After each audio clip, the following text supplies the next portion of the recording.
ఓ అవతార పురుషుడా, లోకమును కాకుండా నిన్ను అర్థం చేసుకునేలా, లోక సంకల్పమును కాకుండా నీ సంకల్పమును అర్థం చేసుకునేలా నన్ను మలుచు. శాశ్వత ప్రియతమ అవతార్ మెహర్ బాబా కీ జై. శాశ్వత ప్రియతమ అవతార్ మెహర్ బాబా కీ జై. శాశ్వత ప్రియతమ అవతార్ మెహర్ బాబా కీ జై. శాశ్వత ప్రియతమ అవతార్ మెహర్ బాబా కీ జై.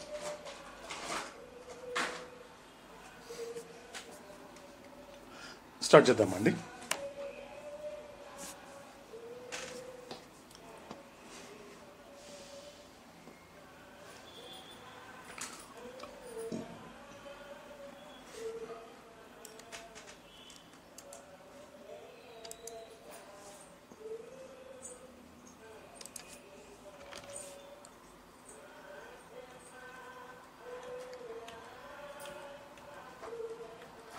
శాశ్వత ప్రియతమ అవతార్ మెహర్ బాబా కీ జై.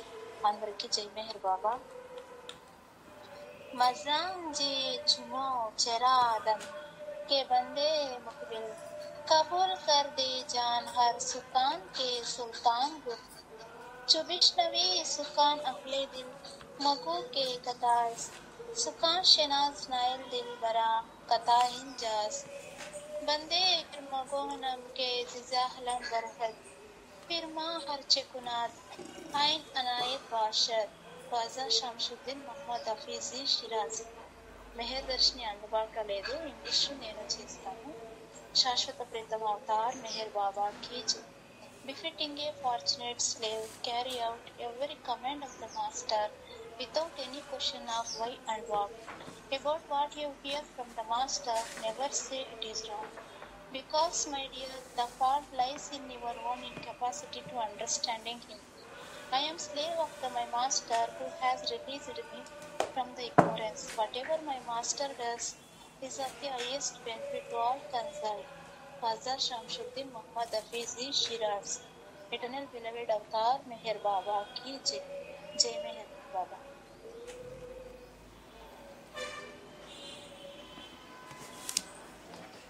ప్రియతమ అవతార్ మెహర్ బాబా కీ జై. అందరికీ జై మెహర్ బాబా. ఏమిటి అనే ప్రశ్నలు లేకుండా అదృష్టవంతుడైన బానిస వలె గురువు యొక్క ప్రతి ఆజ్ఞను పాలింపు. గురువు నుండి వినిన దానిని ఎన్నడూ తప్పు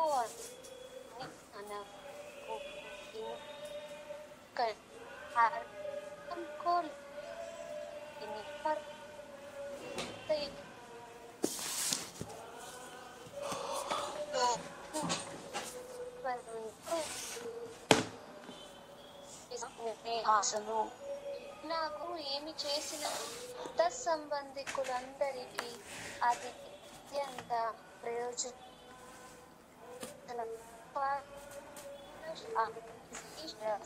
దివాన్కి హఫీజ్ శాతమ అవతార్ మెహర్ బాబాకి. శాశ్వత ప్రియతమ అవతార్ మెహర్ బాబా కీ జై. ఈరోజు సంకీర్తన శ్రీ తాళపాక అన్నమాచార్యులు అందించినటువంటి సంకీర్తన. ఈ గొప్ప దివ్యమైన పదాలతో కూడినటువంటి ఈ సంకీర్తనను నాకు గొప్ప అవకాశంగా స్వీకరిస్తూ, అంటే ఈ జీవాత్మకు అతడు ఎలా ప్రయాణించగిస్తే అలా పాడే ప్రయత్నం చేస్తాను. శాశ్వత ప్రియతమ అవతార్ మెహర్ బాబా కీ జై. సొమ్ము గలవాడు తన సొమ్ము చెడనిచ్చునా, సొమ్ము గలవాడు తన సొమ్ము చెడనిచ్చునా, కమ్మిని సొమ్మును నేను కాపాడవే హరి హరి.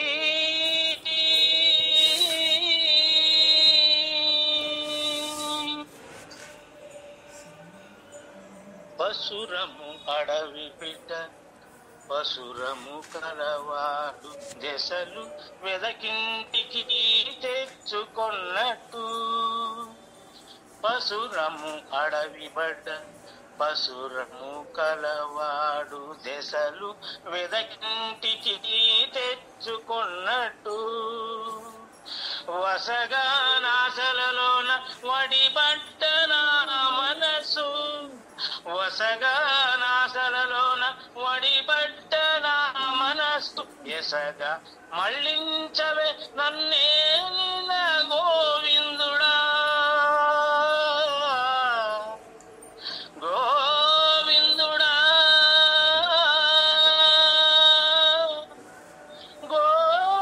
గోవిందుడా.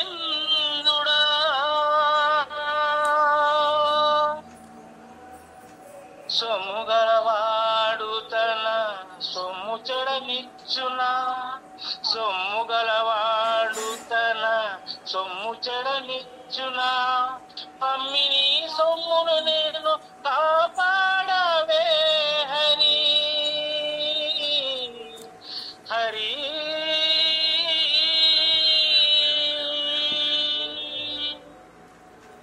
గొంది బంట సేయువాడు, గొంది బంట సేయువాడు, కొలుచులు పరకళ్ళ చిందకుండా గాదె బోసి చేరి కాచినే, గొంది బంట సేయువాడు, కొలుచులు పరకళ్ళ చిందకుండా గాదె బోసి చేరి కాచినే, కందువమము పుట్టించి కన్నవారి వాకిళ్ళ, కందువమము పుట్టించి కన్నవారి వాకిళ్ళ చెంది కానీయకువే జీవునిలో దేవుడా, గోవిందుడా,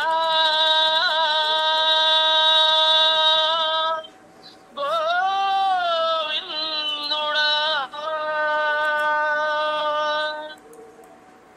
సొమ్ము గలవాడు తన సొమ్ము చెడనిచ్చునా, సొమ్ము గలవాడు తన సొమ్ము చెడనిచ్చునా, కమ్మిని సొమ్మును నేను కాపాడవే హరి, హరి.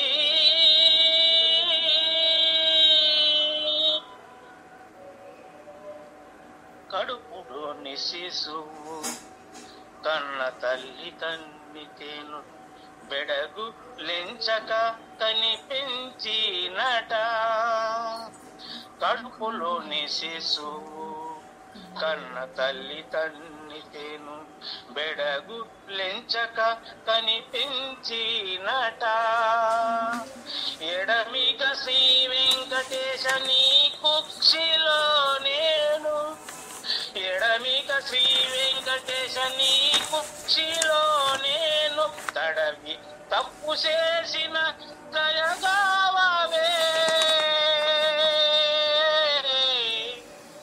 హరి,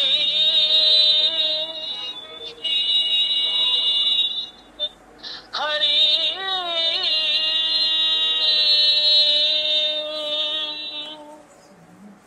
సొమ్ము గలవాడు తన సొమ్ము చెడనిచ్చునా, సొమ్ము గలవాడు తన సొమ్ము చెడనిచ్చునా, కమ్మిని సొమ్మును నేను కాపాడవే హరి,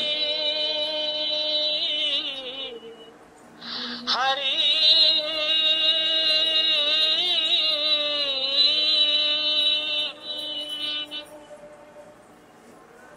శాశ్వత ప్రీతం అవతార్ మెహర్ బాబా की ఈ సంకీర్తన యొక్క అర్థాన్ని నాకు ఎలా అర్థమైందో అలా చెప్పే ప్రయత్నం చేస్తాను. ఫస్ట్ పల్లవిలో సొమ్ము గలవాడు తన సొమ్ము చెడనిచ్చున, కమ్మి నీ సొమ్మును నేను కాపాడవే హరి. ఓ భగవంతుడా, సొమ్ము గల యజమాని ఎటువంటి పరిస్థితులైనా తన సొమ్మును చెడనిచ్చిన, జీవాత్మ అని నేను, పరమాత్మ అయిన నీ సొమ్మును. కావున ఈ జీవాత్మను అంటే వదలక జారవిడిక సరైన మార్గమును చూపించి, ఓ పరమాత్మ శ్రీహరి నన్ను రక్షించు రక్షించు అని మోస్ట్ సోల్ ఇక్కడ తన భగవంతుణ్ణి ప్రార్థిస్తున్నాడు. 1వ చరణంకి వచ్చేసరికి, ఒక పశువు మేతకు అడవికి వెళ్ళి ఆ పశువు ఆ అడవిలో కొంత దూరం వెళ్ళి చిక్కుకొన్నచో ఆ పశువు యొక్క యజమాని నలుదిశలా వెతికి చివరికి దానిని ఇంటికి తెచ్చుకుంటాడు. అలాగే నీ సొమ్మైన ఈ జీవాత్మను నేను ఈ సంస్కారాలకు బానిస అయినటువంటి మనసు యొక్క మాటలు విని ఈ లోకాశలలో అంటే పుణ్యం చేత సుఖము, పాపం చేత దుఃఖము అనుభవిస్తూ ఈ కఠినమైనటువంటి దట్టమైనటువంటి ఈ భారమైనటువంటి సంస్కారాల వలలో చిక్కుకొని ఈ జనన మరణ చక్రములో ఈ నేను చిక్కుకున్నాను. అంటే నా కథ ఎలాగుంది అంటే సెల్ఫ్ సేమ్ స్టోరీ అని నాకు అవతారం అందించాడు.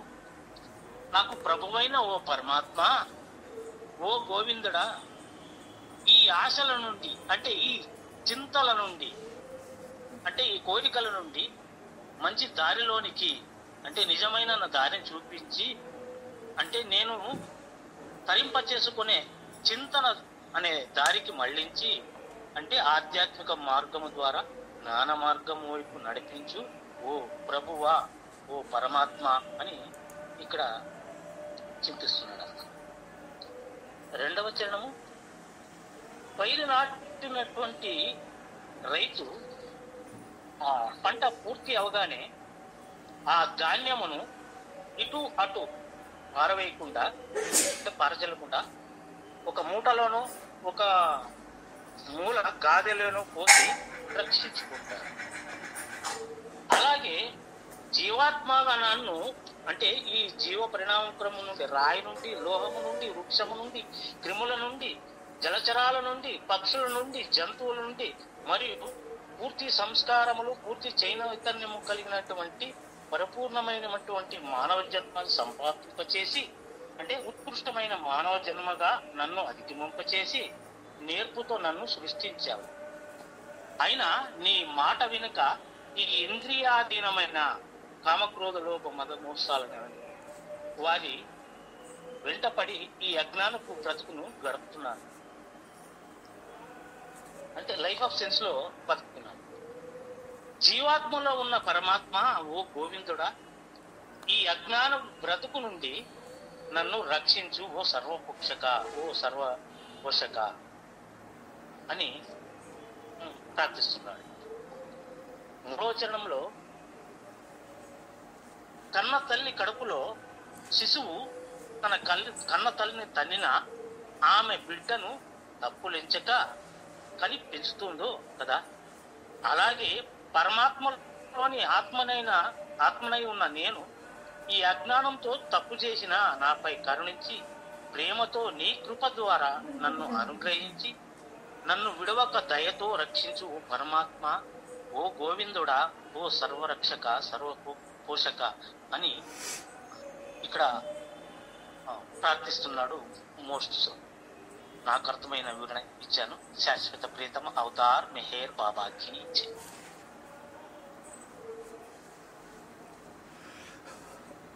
ఓకేనండి. సో ఈ సంకీర్తన మనకి మెహరోపాసనంలో సో చాలా కాలం ముందే మనకి అవతాడు అందించడం జరిగింది కాబట్టి సో మీలో ఎవరైనా సో ఈ యొక్క సంకీర్తన గురించినటువంటి ప్రయాణం చేస్తుంటే సో మీకు అర్థమైనటువంటి విషయాలు ఏదైనా ఉంటే కూడా పంచుకోవచ్చు అండి.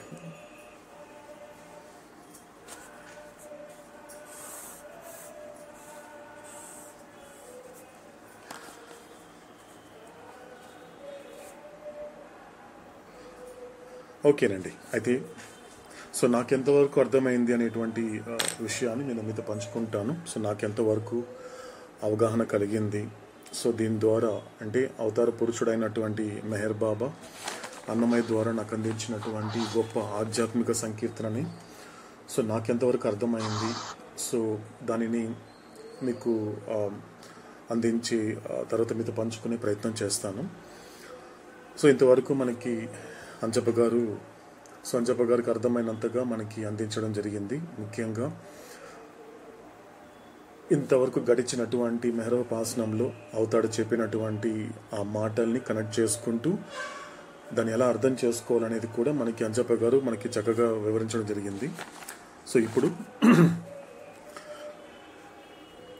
ఇక్కడ ఈ పల్లవి 3 చరణాలు అనేటువంటిది ఇది ఒక ఆత్మ విచారణకి సంబంధించిందండి. అంటే భగవంతుడితో గడుపుతున్నప్పుడు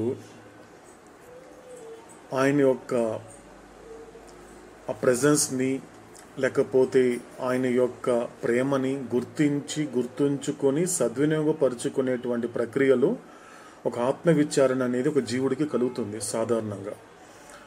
ఎందుకంటే భగవంతుడికి అంత సన్నిహితంగా, ఎందుకంటే సత్సంగం అంటే ఏంటి అన్నప్పుడు సత్ అంటేనేంటి, ఆత్మకున్నటువంటి మొదటి లక్షణము. సత్తు చిత్తు ఆనందం కలిస్తేనే నిజానికి ఆత్మ యొక్క లక్షణాలు. అందులో మొదటిది సత్తు అంటే ఏంటి అన్నప్పుడు ఇన్ఫినిట్ ఎగ్జిస్టెన్స్, చిత్తు అంటే ఇన్ఫినిట్ నాలెడ్జ్, ఆనందం అంటే ఇన్ఫినిట్ బ్లిస్, అంటే ఒక ఇన్ఫినిట్ ఎగ్జిస్టెన్స్ గురించి, అంటే నీ యొక్క అస్తిత్వానికి కారణమైనటువంటి దానితో నువ్వు కలిసి ఉండడమే సత్సంగం.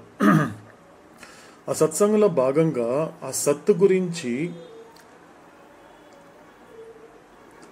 తెలుసుకుంటున్నప్పుడు కానీ, దానికి ఆ సత్తుకి సంబంధించినటువంటి అవగాహన నీకు కలుగుతున్నప్పుడు కానీ, ఏది జరుగుతున్నప్పటికీ కూడా ఒక విధమైనటువంటి అవగాహన జీవుడికి ఏర్పడుతూ ఉంటుంది. సో అందులో ఆ ప్రక్రియలో భాగంగా ఏం జరుగుతుంది అంటే, సో తనకి భగవంతుడి పట్ల, భగవంతుడితో తనకున్న సంబంధాన్ని, ఆ అనుబంధాన్ని తనను తాను గుర్తిస్తాడు జీవుడు. సో అంటే దేవుడు నాతో ఎప్పుడు ఉన్నాడు కదా, నాలోని అంతర్యామిగా ఉన్నాడు కదా అనేటువంటి ఒక గుర్తుంచుకొని సద్వినియోగపరుచుకుంటాడు తాను సంపాదించిన అవగాహనను. ఎందుకంటే మనకు అవతరించిందే అవగాహన ఇవ్వడానికి, అనుభవం ఇవ్వడానికి కాదు. ఎందుకంటే అనుభవం నువ్వు తెచ్చుకోవడానికి ఆయన ఇచ్చినటువంటి ఆయుధాలు ఏదైనా ఉంది అంటే ఈ 2 ఆయుధాలు. ఏంటది? ఒక రకంగా బహుమతులు అని చెప్పుకోవచ్చు, మరొక రకంగా ఈ సందర్భంలో ఆ రెండింటిని కూడా ఒక ఆయుధాలుగా మలుచుకోవచ్చు గుర్తిస్తే. ఎందుకంటే బుద్ధి కావచ్చు, లేక పూర్తి చైతన్యము కావచ్చు. కాబట్టి అనుభవం పొందడానికి భగవంతుడు ఆ జీవుడికి ప్రాప్తింప చేసిన ఆయుధాలు, ఆ బహుమతులు ఏదైనా ఉంది అంటే ఈ 2, బుద్ధి మరియు ఆ యొక్క పూర్తి చైతన్యము. అంటే అనంత చైతన్యమైనటువంటి ఆ భగవత్ సాక్షాత్కారాన్ని, అనంత చైతన్యమైనటువంటి ఆ మోక్షాన్ని ప్రాప్తింప చేసుకోవాలి అంటే సో దానిని నువ్వు అనుభవించాలి. అది నీకు అవగాహన అనేది కూడా నీకు అనుభవానికి దారి చూపిస్తుంది తప్ప అవగాహనమే నేను చిట్ట గమ్యం కాదు. కాబట్టి అవతార పురుషుడితో గడిపినప్పుడు, ఆయనకి దగ్గరగా కూర్చున్నప్పుడు ఆయన ఏ విషయాల పట్ల, ఎటువంటి భ్రాంతి పట్ల ఈ యొక్క అవగాహనని కల్పిస్తున్నాడు, అటువంటి అవగాహనను కలిగి అటువంటి అవగాహనని గుర్తుంచుకొని సద్వినియోగపరుచుకోగలిగితే ఖచ్చితంగా అటువంటి అవగాహన నిన్ను ఆ అనుభవం వైపు నిన్ను ప్రయాణించేలా చేస్తుంది. అందులో భాగంగా ఆ జీవుడు ఎప్పుడైతే ఆ భగవంతుడి సమక్షాన్ని, అంటే ఆ భగవంతుడి యొక్క ప్రెజెన్స్ని ఎప్పుడైతే ఆ యొక్క అవగాహన తెచ్చుకున్నప్పుడు ఎలా ఉంటుంది, ఆ కన్వర్జేషన్ ఎలా ఉంటుంది, ఆ జీవుడికి దేవుడికి మధ్య కన్వర్జేషన్ ఎలా ఉంటుందో మనకి ఈ యొక్క గొప్ప సంకీర్తన ద్వారా మనకి అవతారుడు అన్నమయ్య ద్వారా అందిస్తున్నాడు. ఇది పూర్తిగా వీళ్ళిద్దరి మధ్య జరిగే కన్వర్జేషన్. అంటే గాడ్ స్పీక్స్ టు అన్నమయ్య. కరెక్ట్గా చెప్పాలి అంటే గాడ్ స్పీక్స్ టు అన్నమయ్య. అన్నమయ్యతో సంభాషిస్తున్న భగవంతుడు, అన్నమయ్యతో మాట్లాడుతున్న భగవంతుడు. కాబట్టి భగవంతుడు అన్నమయ్యతో మాట్లాడినప్పుడు సో అక్కడ ఏ మాటలైతే ఆయన శ్రద్ధగా ఆలకించాడో అటువంటి వాటిని ఎవరితో పంచుకుంటున్నాడు? లోకంతో పంచుకుంటున్నాడు. లోకేశుడు తనతో మాట్లాడుతున్నప్పుడు ఆ మాటల పట్ల కలిగినటువంటి ఆ యొక్క అవగాహనని తను ఏదైతే విచారణ చేసుకున్నాడో అదంతా కూడా లోకానికి అందించమని లోకేశుడు అనుమతించాడు కాబట్టి ఈ విధంగా లోకానికి అందిస్తున్నాడు అన్నమయ్య. కాబట్టి ఇదంతా పూర్తిగా ఎలా తీసుకోవాలి అంటే గాడ్ స్పీక్స్ టు అన్నమయ్య. అంటే ఒకవేళ భగవంతుడు గనుక జీవుడితో మాట్లాడితే ఆ జీవుడు తిరిగి లోకానికి ఎటువంటి విషయాల్ని పంచుకుంటాడు అంటే ఇలాగే ఉంటుంది. ఇలా ఒక పల్లవి 3 చరణాల రూపంలోనే ఉంటుంది. కాబట్టి వాళ్ళిద్దరి మధ్య ఏం జరుగుతోంది, ఆ జీవుడికి దేవుడికి మధ్య ఏం జరుగుతోంది, ఆయన మాట్లాడిన తర్వాత ఆయన అవగాహన కల్పించినప్పుడు ఏంటి, ఆ దేవుడు జీవుడికి ఆ యొక్క భ్రాంతి పట్ల అవగాహన కల్పించినప్పుడు అతనికి కలిగిన అవగాహన ఏంటి, ఆ అవగాహన నుండి అనుభవిస్తూ ఆ మాటలని అనుభవిస్తూ పూర్తిగా జీర్ణింప చేసుకున్నటువంటి అన్నమయ్య లోకానికి ఈ సంకీర్తనం ద్వారా గొప్ప ఆత్మ విచారణకి మార్గాన్ని చూపిస్తున్నాడు.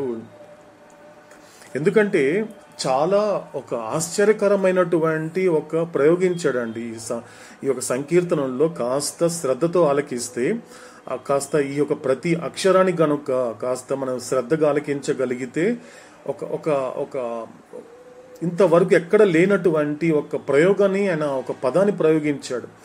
సాధారణంగా భగవంతుడి యొక్క గొప్పదనాన్ని తెలుసుకున్నవాడు ఏం చేస్తాడంటే, నాకంటూ సంపద ఏదైనా ఉంటే అది నాకు భగవంతుడే అంటాడు. సాధారణంగా ఇంతవరకు వినుంటాం.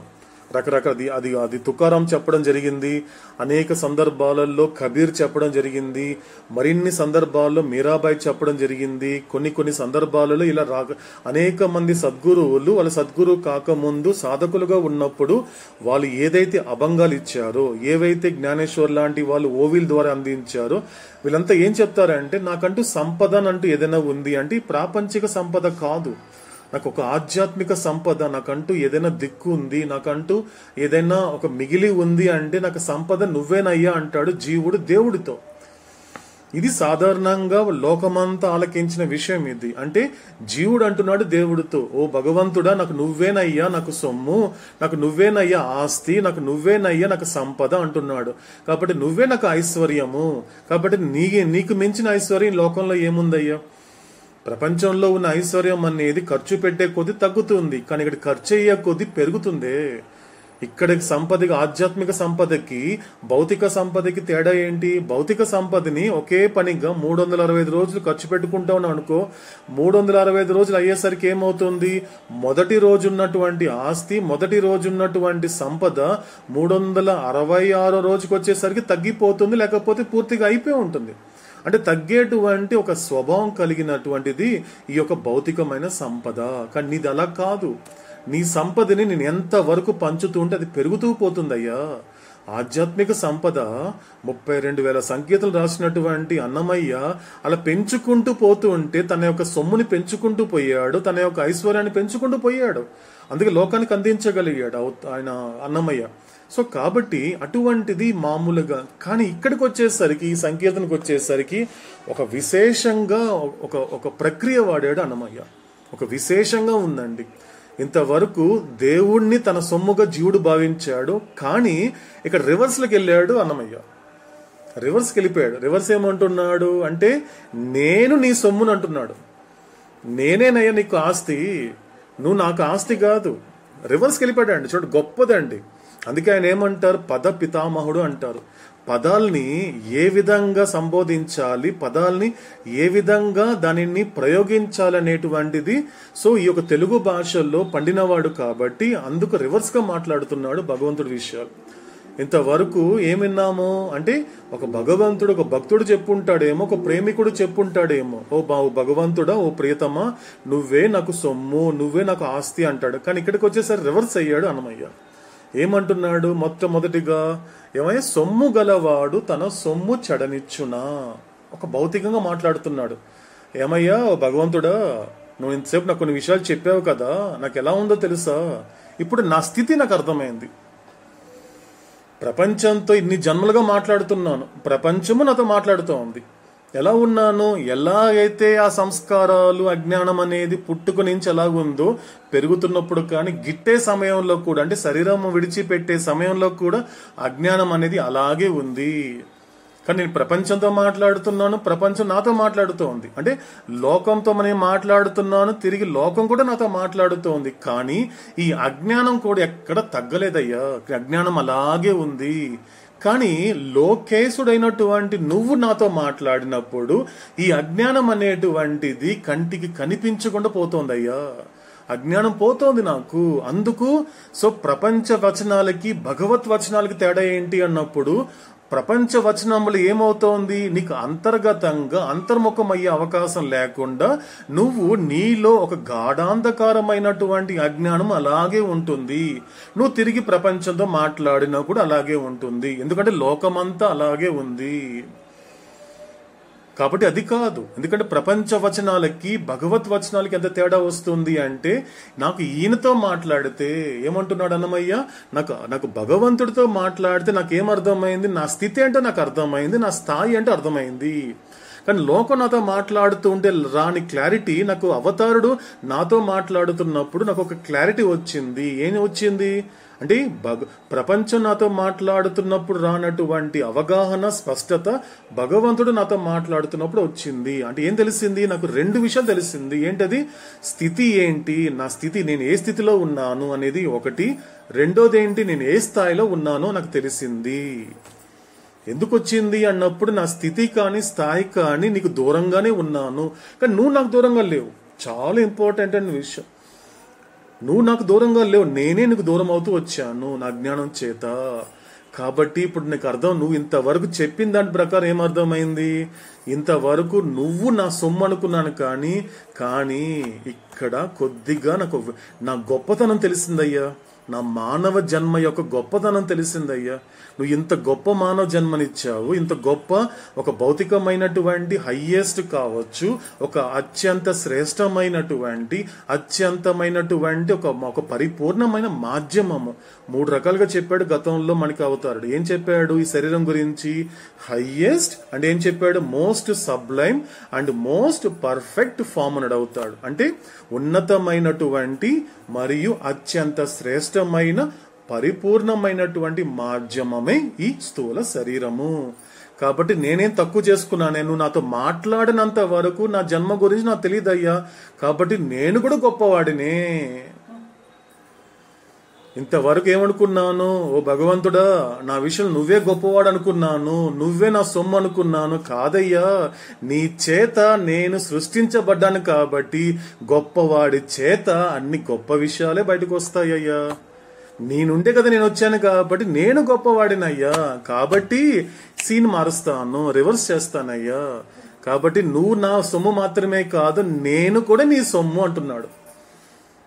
నేను నీ సొమ్ముని, ఇది అర్థమైంది అంటున్నాడు. ఎప్పుడు తెలిసింది, భగవంతుడితో మాట్లాడినప్పుడు తన స్థితి స్థాయి తెలిసినటువంటి అన్నమయ్య అంటున్నాడు ఈ మాట. కాబట్టి ఏమంటున్నాడు స్టార్టింగ్, సొమ్ము గలవాడు తన సొమ్ము చెడనిచ్చున్నా. ఏమై బయట ప్రపంచంలో ఎక్కడైనా ఈ దృశ్యం కనబడుతుందా, బాగా డబ్బున్నవాడు ఏం చేస్తాడు, ఆ డబ్బునంతా చక్కగా ఏ బ్యాంకులోనో ఇంట్లోనో చాలా జాగ్రత్తగా దాచుకుంటాడు, ఎవరికంట పడనివ్వకుండా, ఎక్కడ దొంగలు పడకుండా, ఎవరికి తెలియకుండా ఎంతో జాగ్రత్తగా, అతి జాగ్రత్తగా బ్యాంకులోనో లాకర్లోనో తన సొమ్ముని దాచిపెట్టుకుంటాడే తప్ప బయటకు వచ్చి రోడ్డు మీదకి వచ్చి తన సొమ్ముని ఎక్కడైనా కూడా విసిరేస్తాడా, వృధా చేస్తాడా, ఎవడు చేయడు కదా అక్కడంతా కూడా. కానీ నేను నీ సొమ్ముని కదా, కానీ నేను మాత్రం చెడిపోతుంటే, నేను మాత్రం దారిన పోతూ ఉంటే కాపాడకుండా అలా చూస్తూ ఉంటావేంటయ్యా హరి, నువ్వే కదా కాపాడాల్సింది. ఎలాగైతే సొమ్ము గలవాడు తన సొమ్ముని ఎలాగైతే కాపాడుకుంటున్నాడో నేను కూడా నీ సొమ్మునే కదా. ఎందుకంటే ఇంత గొప్ప జన్మని, ఇంత గొప్ప శరీరాన్ని, ఇంత గొప్ప మాధ్యమాన్ని ఇచ్చావు కదయ్యా నువ్వు. ఎందుకంటే గొప్పవాడైనటువంటి వాడి నుండి గొప్ప విషయాలే వస్తాయి కాబట్టి నేను గొప్పవాడినే. కాబట్టి నేను ఎవరో కాదయ్యా, నేను నీ సొమ్ముని. కాబట్టి కమ్మి అంటే విడవకుండా. కాబట్టి ఎలాగైతే ఒక సొమ్ము గలవాడు ఆ డబ్బుని విడిచిపెట్టకుండా జాగ్రత్తగా పట్టుకొని తన బీరువాలోనూ ఇంట్లో దాచిపెట్టుకున్నట్లుగానే నేను నీ సొమ్మునయ్యా, కానీ కాపాడకుండా ఏం చేస్తున్నావయ్యా హరి, నువ్వు కాపాడాలి కదా. కాబట్టి నేను ఎవరో కాదు నీ సొమ్ముని అంటున్నాడు ఇక్కడ అన్నమయ్య. కాబట్టి దీంతో మొదలు పెడుతున్నాడు. దీనికి ఒక ఎగ్జాంపుల్ చెప్తున్నాడు, 3 ఎగ్జాంపుల్స్ చెప్తాడండి. కొద్దిగా శ్రద్ధతో ఆలకిద్దాం, గొప్పగా ఉంటుందండి సంకీర్తన. అంటే ఈ సంకీర్తన ఎలా కనెక్ట్ చేసుకోవచ్చు అంటే, ఈ క్షణము మన కళ్ళ ముందు కూర్చొని మనందరితో మాట్లాడుతున్న అవతార పురుషుడుతో ఎలా ఉండాలి, అవతార పురుషుడితో ఎటువంటి కన్వర్జేషన్, ఎటువంటి సంభాషణ, ఆ సత్సంగం సాక్షాత్ అవతార పురుషుడితోనే మాట్లాడుతున్నప్పుడు, అవతార పురుషుడే మనతో మాట్లాడుతున్నప్పుడు ఎటువంటి ఒక అవగాహన కలగాలనేది ఒక ఎగ్జాంపుల్ ద్వారా మనకి అన్నమయ్య ఈ యొక్క సంకీర్తనలు అందిస్తున్నాడు. అంటే ఏం అడగాలి ఆయన్ని? ఎందుకంటే గతంలో కూడా మీకు గుర్తుంటే ఎటర్నల్ క్యాలెండర్లో ఒక మాట చెప్పాడు అవుతాడు. ఏం చెప్పాడు? ఏది అడగకు, ఏది యాచించకు, ఏది ఆశించకు అన్నాడు. 3 విషయాలు చాలా స్పష్టంగా చెప్పాడు. ఏది అడగకు నన్ను, ఏది, ఎందుకంటే నేను ఏది అడగాలో నీకు తెలియదు. అదేవిధంగా ఏది నా నుండి ఆశించకు, నా నుండి ఏం ఆశించాలో నీకు తెలియదు. సో నన్ను ఏది కూడా కోరకు అసలు. కాబట్టి యాచించకు అన్నాడు, డు నాట్ బెగ్ అన్నాడు. కానీ ఇక్కడికి వచ్చేసరికి అదే విషయం, అదే మెసేజ్ లో కూడా అవుతాడు ఏం చెప్తాడు అంటే, ఏమైతే అడగాలో అది కూడా చెప్పాడు మనకి ఆ మెసేజ్ లో. అదే విధంగా ఏది ఆశించాలో అది చెప్పాడు అవుతాడు. అదే విధంగా అవతార పురుషుడి నుండి ఏది యాచించాలో కూడా చెప్పాడు. ఇక్కడ చెప్తున్నాడండి అదే మాటని. ఇక్కడ అన్నమయ్య ఏం అడగాలి భగవంతుణ్ణి, ఎటువంటిది కోరుకోవాలి, అసలు రియల్ డిజైర్ వైపు, నిజమైనటువంటి కోరిక వైపు వెళ్ళాలి అంటే నీ దగ్గర అనేక జన్మల నుండి లెక్కలేని అనంతమైనటువంటి భ్రాంతి పూర్వకమైనటువంటి అబద్ధ ప్రశ్నలు ఏవైతే ఉన్నాయో, అబద్ధమైన కోరికలు ఎలాగైతే ఉన్నాయో, ఆ అబద్ధమైన కోరికలన్నిటినీ కూడా ఒక నిజమైన కోరిక, నాకు భగవంతుడు కావాలి, నాకు అవసరం, అత్యవసరం అంటూ ఎవరైనా ఉన్నారు ఈ లోకంలో అంటే నాకు లోకేశుడు మాత్రమే అనేటువంటి ఒక రియల్ డిజైర్ వైపు వెళ్ళాలి అంటే తెలుసుకోవాలి భగవంతుడి నుంచి ఏం అడగాలి, భగవంతుడి నుండి ఏం ఆశించాలి, భగవంతుడి నుండి ఏది యాచించాలో తెలియాలి జీవుడికి. అదే విషయాన్ని సమస్త లోకానికి ఆ లోకేశుడితో గడిపినప్పుడు తన అనుభవాన్ని ఇలా సంకీర్తన రూపంలో లోకానికి అందించాడు అన్నమయ్య. ఏం అడగాలి మెహర్ బాబా అని నాకు చెప్తున్నాడు అండి అన్నమయ్య. ఏమడుగుతావు మెహర్ బాబా అని? ఎవరు హరిప్రసాద్, ఏమడుగుతావు మెహర్ బాబా అని? నీ కళ్ళ ముందు ఉన్నాడు, ఈయన చక్కగా మాట్లాడుతున్నాడు మీ అందరికీ. నీకేం కావాలి, నీకు ఎలా దారి చూపించాలి, అసలు నీ కథ ఏంటో చెప్తున్నప్పుడు ఆయన ఏం అడగాలి అనేది కూడా నేను నా అనుభవంలో చెప్తాను. ఇది అడుగు, ఇది అడుగు. ఆయన అండి కరెక్ట్ గా అడగడం కానీ ఇది యాచించాలనిపిస్తుందండి. ఇది ఆశించడం కాదు, అడగడం కాదు, యాచించడం, బెగ్గింగ్ అండి భగవంతుడి నుంచి. ఎందుకంటే ప్రేయర్ అంటే అవతాడేం చెప్పాడు తెలుసా అండి? ప్రేయర్ అంటే సాధారణంగా ఏమనుకుంటారంటే ప్రపంచమంతా so asking something from God. Prayer అంటే ఏమనుకుంటున్నారు మీరంతా కూడా? భగవంతుడి నుంచి ఏదో అడగడం అనుకుంటున్నారు కదా. కాదు కాదు. ప్రే అంటే పర్షియన్ భాషలో టు బెగ్ అండి, యాచించడమే. ఒక జీవాత్మ పరమాత్మని ఏం యాచిస్తుంది? ఎంతకాలం ఈ ఎడబాటు, ఎంతకాలం నేను ఇంకా విడిగా ఉండాలి, ఈ అజ్ఞానం ఎప్పుడు పోతుంది, ఈ సంస్కారాల రహితం ఎప్పుడు అవుతుంది, నాకున్నటువంటి ఈ యొక్క నా సంపద, శాశ్వతమైన సంపద, అనంతమైన సంపద అనేది కూడా దానికి నేను ఎప్పుడు యజమాని అవుతాను, ఓ పరమాత్మ నేనెప్పుడు పరమాత్మగా జీవిస్తాను, ఇదంతా యాచించడమే. అది యాచించడము. కాబట్టి ప్రే అంటే not asking something from God, అది కాదు, ఏదో అడగడం కాదు, భగవంతుడి నుండి యాచించాలి. కాబట్టి ప్రే మీన్స్ టు బెగ్ అన్నాడు అవతార పురుషుడు అయినటువంటి మెహర్ బాబా. కాబట్టి ఏమి యాచించాలో మనకి ఈ 3 చరణాలు చాలా గొప్పగా చెప్తున్నాడు ఉదాహరణ ద్వారా. ఎక్కడైనా మర్చిపోతారేమో, మీకు అర్థం కాదేమో, కాబట్టి అన్నిటికీ ఉదాహరణ ద్వారా చెప్తాడండి అన్నమయ్య. ఉదాహరణ ద్వారా అందిస్తాడు. కాబట్టి సో మొదటి ఉదాహరణ ఏం చెప్తున్నాడో ఆలకిద్దామండి. సో మొదట ఏం చెప్తున్నాడు అన్నమయ్య? మొదటి చరణం చూస్తే, పశురము అడవి బిడ్డ, పశురము గలవాడు దశలు వెతకి ఇంటికి తెచ్చుకున్నట్టు. ఇక్కడ పశురము అంటే ఒక చిన్న దూడ అండి. సాధారణంగా మన ఈ దృశ్యం చూస్తూ ఉంటాం, మనం బయటికి తిరుగుతున్నప్పుడు మనకి కనిపిస్తుంది, ముఖ్యంగా విలేజెస్ లో కనిపిస్తుంది, ఒక పల్లెటూరులో కనిపిస్తూ ఉంటుంది. ఏం చేస్తారంటే ఆ దూడ, అంటే ఆ దూడ కావచ్చు, వాళ్ళ అమ్మ కావచ్చు, అంటే ఆవుల్ని దానిని పరిరక్షించేటువంటి అతను ఏం చేస్తాడంటే పశురము కలవాడు అంటే దాన్ని తోలేవాడు. అన్ని తోలుకుంటూ వస్తాడు. తోలుకుంటూ వస్తున్నప్పుడు ఇంటి నుండి బయలుదేరినప్పుడు తిరిగి ఇంటికి చేరుకునేంత వరకు ఆ నెంబర్ అతనికి బాగా గుర్తు ఉంటుంది. ఎవరికి? పశురం గలవాడు, ఆ పశువుల కాపరి. ఆ కాపరికి నెంబర్ గుర్తుంటుంది. 50 అంటే 50 అంటే తల్లి బిడ్డలంతా కలిపి 50 మంది లెక్క పెట్టుకుంటాడు. అలా బయటికి తీసుకెళ్లి దాని అది ఎంత మేత మేస్తుందో అది మేసేలా కాసేపు వదిలేసి ఆయన కాస్త అతడు కూడా ఆ పశువుల కాపరి కూడా కాసేపు రిలాక్స్ అవుతాడు. దానికి ఏమి ఎమర్జెన్సీ ఏం పెట్టాడు. గబగో తినండి ఇంటికి వెళ్ళాలన్నాడు ఆయన. వదిలేస్తాడు. కాసేపు వదిలేసిన తర్వాత హ్యాపీగా కాసేపు పడుకుంటాడు. ఒక చెట్టు కింద పడుకుంటాడు ఆ పశువుల కాపరి. సో ఎప్పుడైతే ఒక అయిపోయిన తర్వాత కాసేపు అయిన తర్వాత కొంచెం సైగ చేస్తాడు. మనకంతా సౌండ్ తెలిసి ఉంటుంది చాలా మంది కూడా. ఆ పశువులు కాపరి ఒక సైగ చేస్తాడు. ఒక సైలెంట్ గా ఏం చేస్తాడంటే ఒక సిగ్నల్ ఇస్తూ ఉంటాడు, లేకపోతే ఒక సౌండ్ చేస్తుండే. ఆ సౌండ్కి వచ్చేస్తుంది అవన్నీ వచ్చేస్తాయి. రావడంతో ఏమైపోతుంది, సో మెల్లగా మళ్ళీ ఇంటికి తీసుకెళ్లే ప్రయత్నాలు ఏం చేస్తాడంటే మళ్ళీ లెక్క పెడతాడు 50 ఉన్నాయా లేదనేసి. ఎప్పుడైతే ఎక్కడైతే 2-3 తగ్గిందనుకోండి, 47 మాత్రమే ఉందనుకోండి, అంత తేలిక ఇంటికి వెళ్ళాడు. ఏం చేస్తాడు? వెతకుతాడు. ఏ దిక్కులోకి వెళ్ళింది, ఇక్కడి నుంచి వచ్చాను కదా, అది ఏ దిక్కుకి వెళ్ళింది, అది లెఫ్టా రైటా ఎక్కడికి వెళ్ళిందని వెతకుతాడు. వెతికి ఎలాగైతే మళ్ళీ గుంపులో చేర్చి ఇంటికి చేర్చేస్తాడు పశువుల కాపరి. ఈ ఎగ్జాంపుల్ చెప్తున్నాడు అన్నమయ్య. గొప్పగా చెప్తున్నాడు అండి. ఒక పశువుల కాపరి ఎగ్జాంపుల్ చెప్తున్నాడు. ఎలాగైతే పశువుల కాపరి ఇంటి నుండి బయలుదేరినప్పుడు ఎంత మందిని అయితే అతను తోలుకోపోతున్నాడో అంత మందిని కూడా తిరిగి ఎలాగైతే ఇంటికి తీసుకొచ్చాడో, ఒకవేళ మిస్ అయినా కూడా అవి ఎక్కడున్నాయి కనిపెట్టి మరి వెతికి ఎలాగైతే ఆ గుంపులో కలిపి తిరిగి ఇంటికి తీసుకొస్తున్నాడో కదా, నాకు కాపరి ఎవరయ్యా? నువ్వే కదా. నా ఆత్మ కాపరి నువ్వే కదా. నువ్వు పరమాత్ముడివి కదా. నాకు ఆత్మ అనేటువంటి నేను ఒక దూడ, నువ్వెవరివి? ఆవువి.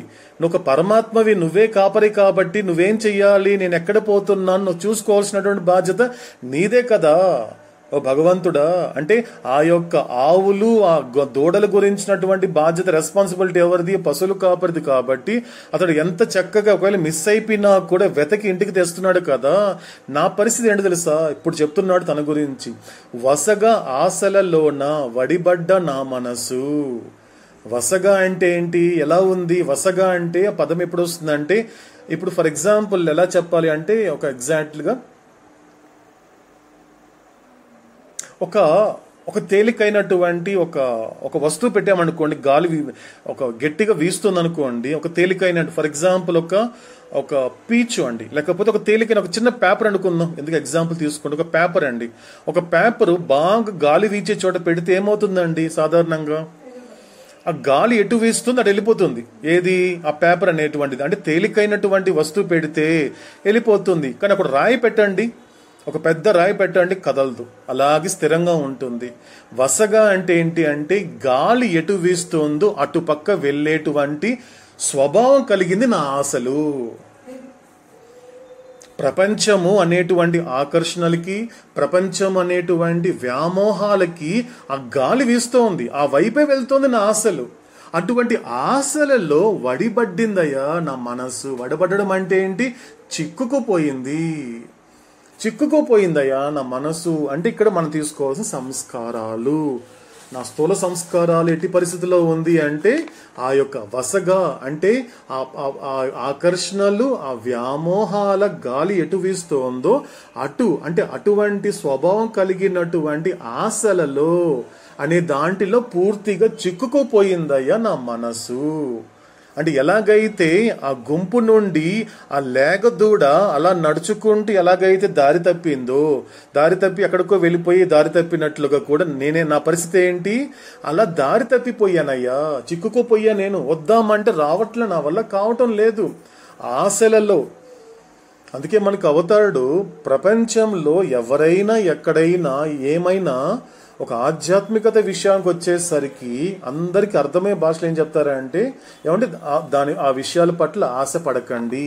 సాధారణంగా అండి, ఒక గురువులు కానీ ఒక సద్గురువులు అయినప్పటికీ కూడా ఏం చెప్తారు? వాటి మీద ఆశ పడకండి, ఆశ తగ్గించుకోండి, అత్యాశ పడకండి, మీకెంతవరకు మీ యొక్క పరిమితులు మీ ఆశ పెట్టుకోండి అనేది సాధారణంగా అందరికీ కాస్త హాయిగా ఉండే భాష మాట్లాడతారు మామూలు సాధారణమైనటువంటి ఆధ్యాత్మికతలో. కానీ ఇక్కడ అవతాడి దగ్గరకు వచ్చేసరికి రియల్ స్పిరిచువాలిటీ కదండి. ఆశ అనే విషయానికి వచ్చేసరికి మాత్రము ఆశ తగ్గించుకోవడం కాదు, ఆశ చావాలి అని అవుతాడు. ఆశ తగ్గించుకోవడం కాదు. ఎందుకంటే నువ్వు దేని చూసైతే భయపడుతున్నావో, నిజానికి నిన్ను భయపెట్టేది సాధారణంగా మనుషులు లేక వస్తువులు, పరిస్థితులు లేక ప్రపంచం అనుకుంటోంది, ఒక జీవుడు అనుకుంటున్నాడు. కానీ అవతాడు ఏం చెప్పాడు?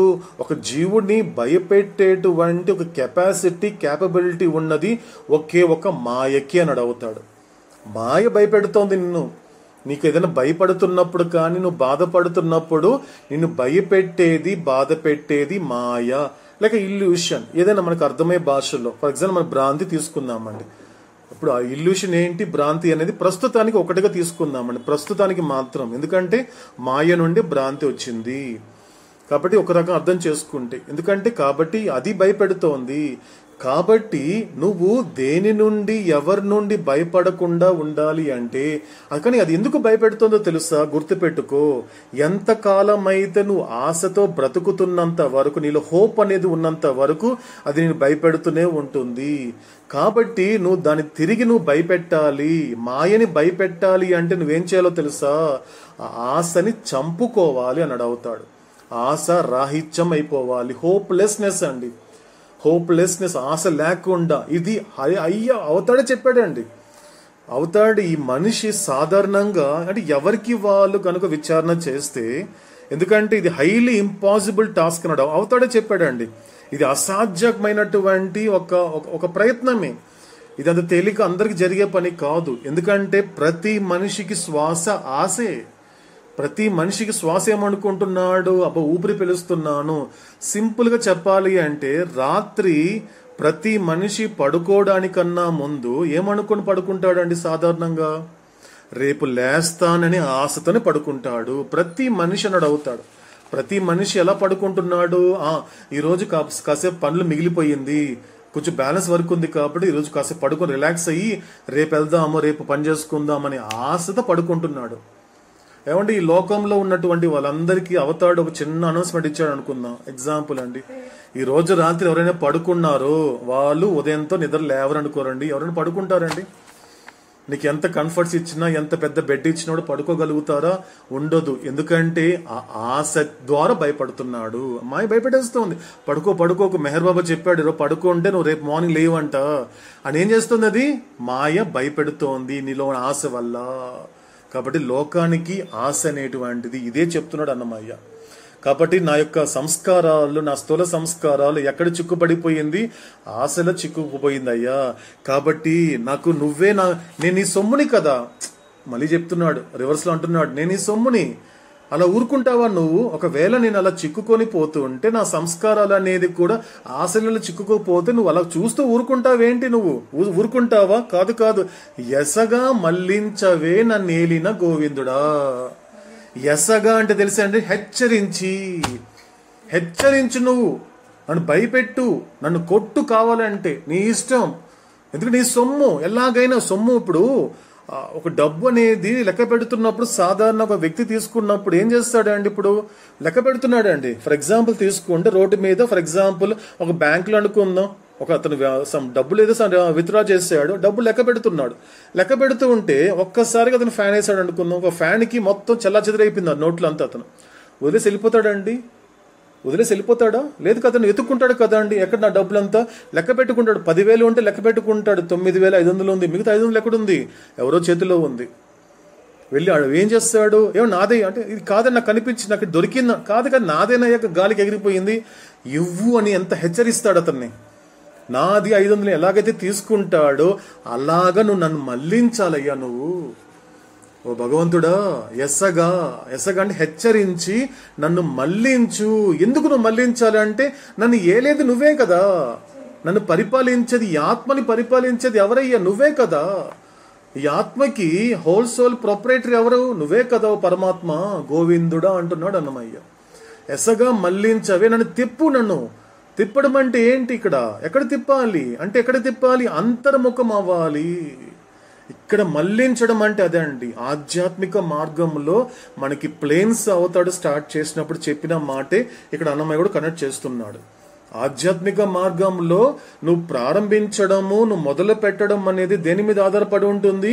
నువ్వు ఎంత అంతర్ముఖం అవుతున్నావో దాని మీద ఆధారపడి ఉంటుంది. కాబట్టి ఎస్సగా హెచ్చరించి, ఈ ప్రపంచంలో ఏమీ లేదు, నువ్వు పడే ఆశలు చివరికి దురాశ, లేకపోతే అత్యాశ, ఇక మిగిలితే నిరాశ.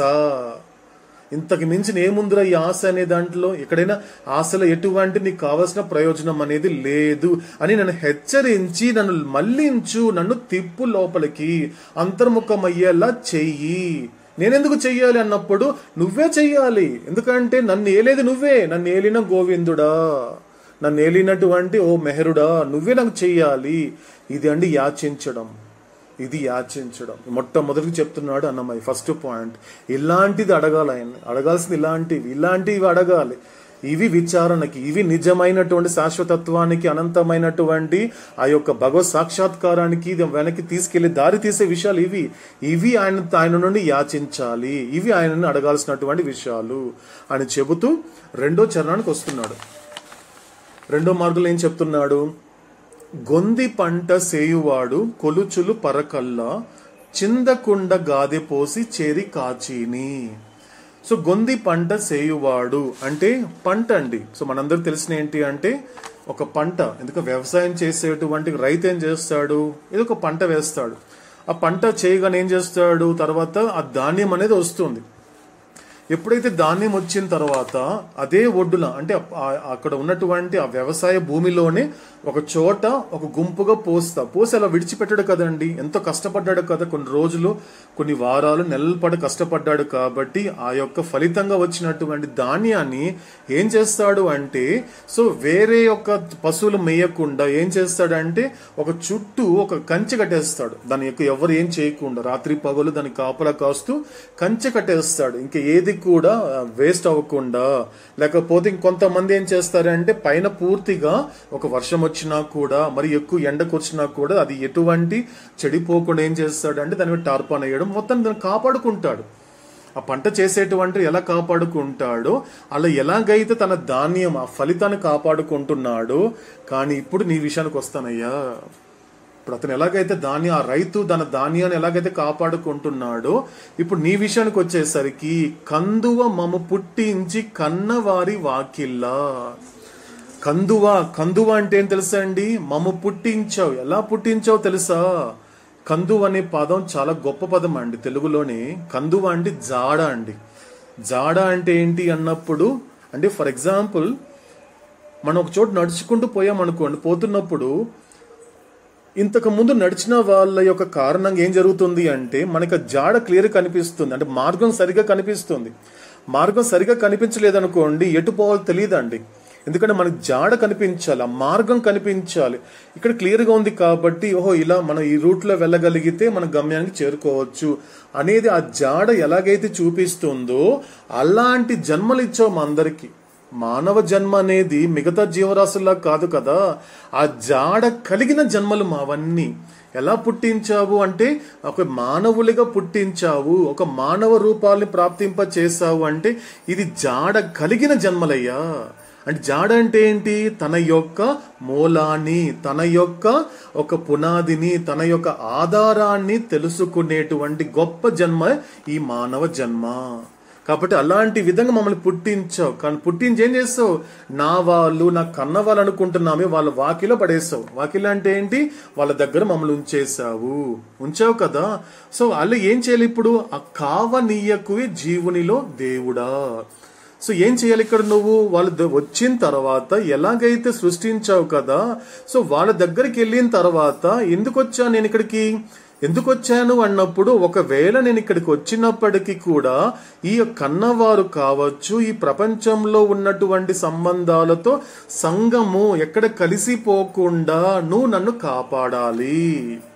నేను కలిసిపోతున్నాను. ఇప్పుడు నాకు తల్లిదండ్రులు కనిపించేసరికి వీళ్ళ నా జన్మకారకులు అనుకుంటున్నాను, లేకపోతే నా భార్య బిడ్డలను చూసేసరికి నేను శాశ్వతం అనుకుంటున్నాను, నా బంధువులని ఒక నిత్యంగా ఉంటారనుకుంటున్నాను, నాకు నాకున్నటువంటి ఒక స్నేహితులని వీళ్ళే నాకు శాశ్వతంగా ఉండిపోతారనే భావన అనేటువంటి ఒక భ్రాంతిలో పడిపోతున్నానయ్యా. ఆ ఆ భ్రాంతిలో పడిపోతున్నాను కాబట్టి అందులో ఎటువంటి పడిపోకుండా మళ్ళీ నేను దారి తప్పకుండా నువ్వు నన్ను కాపాడాలి.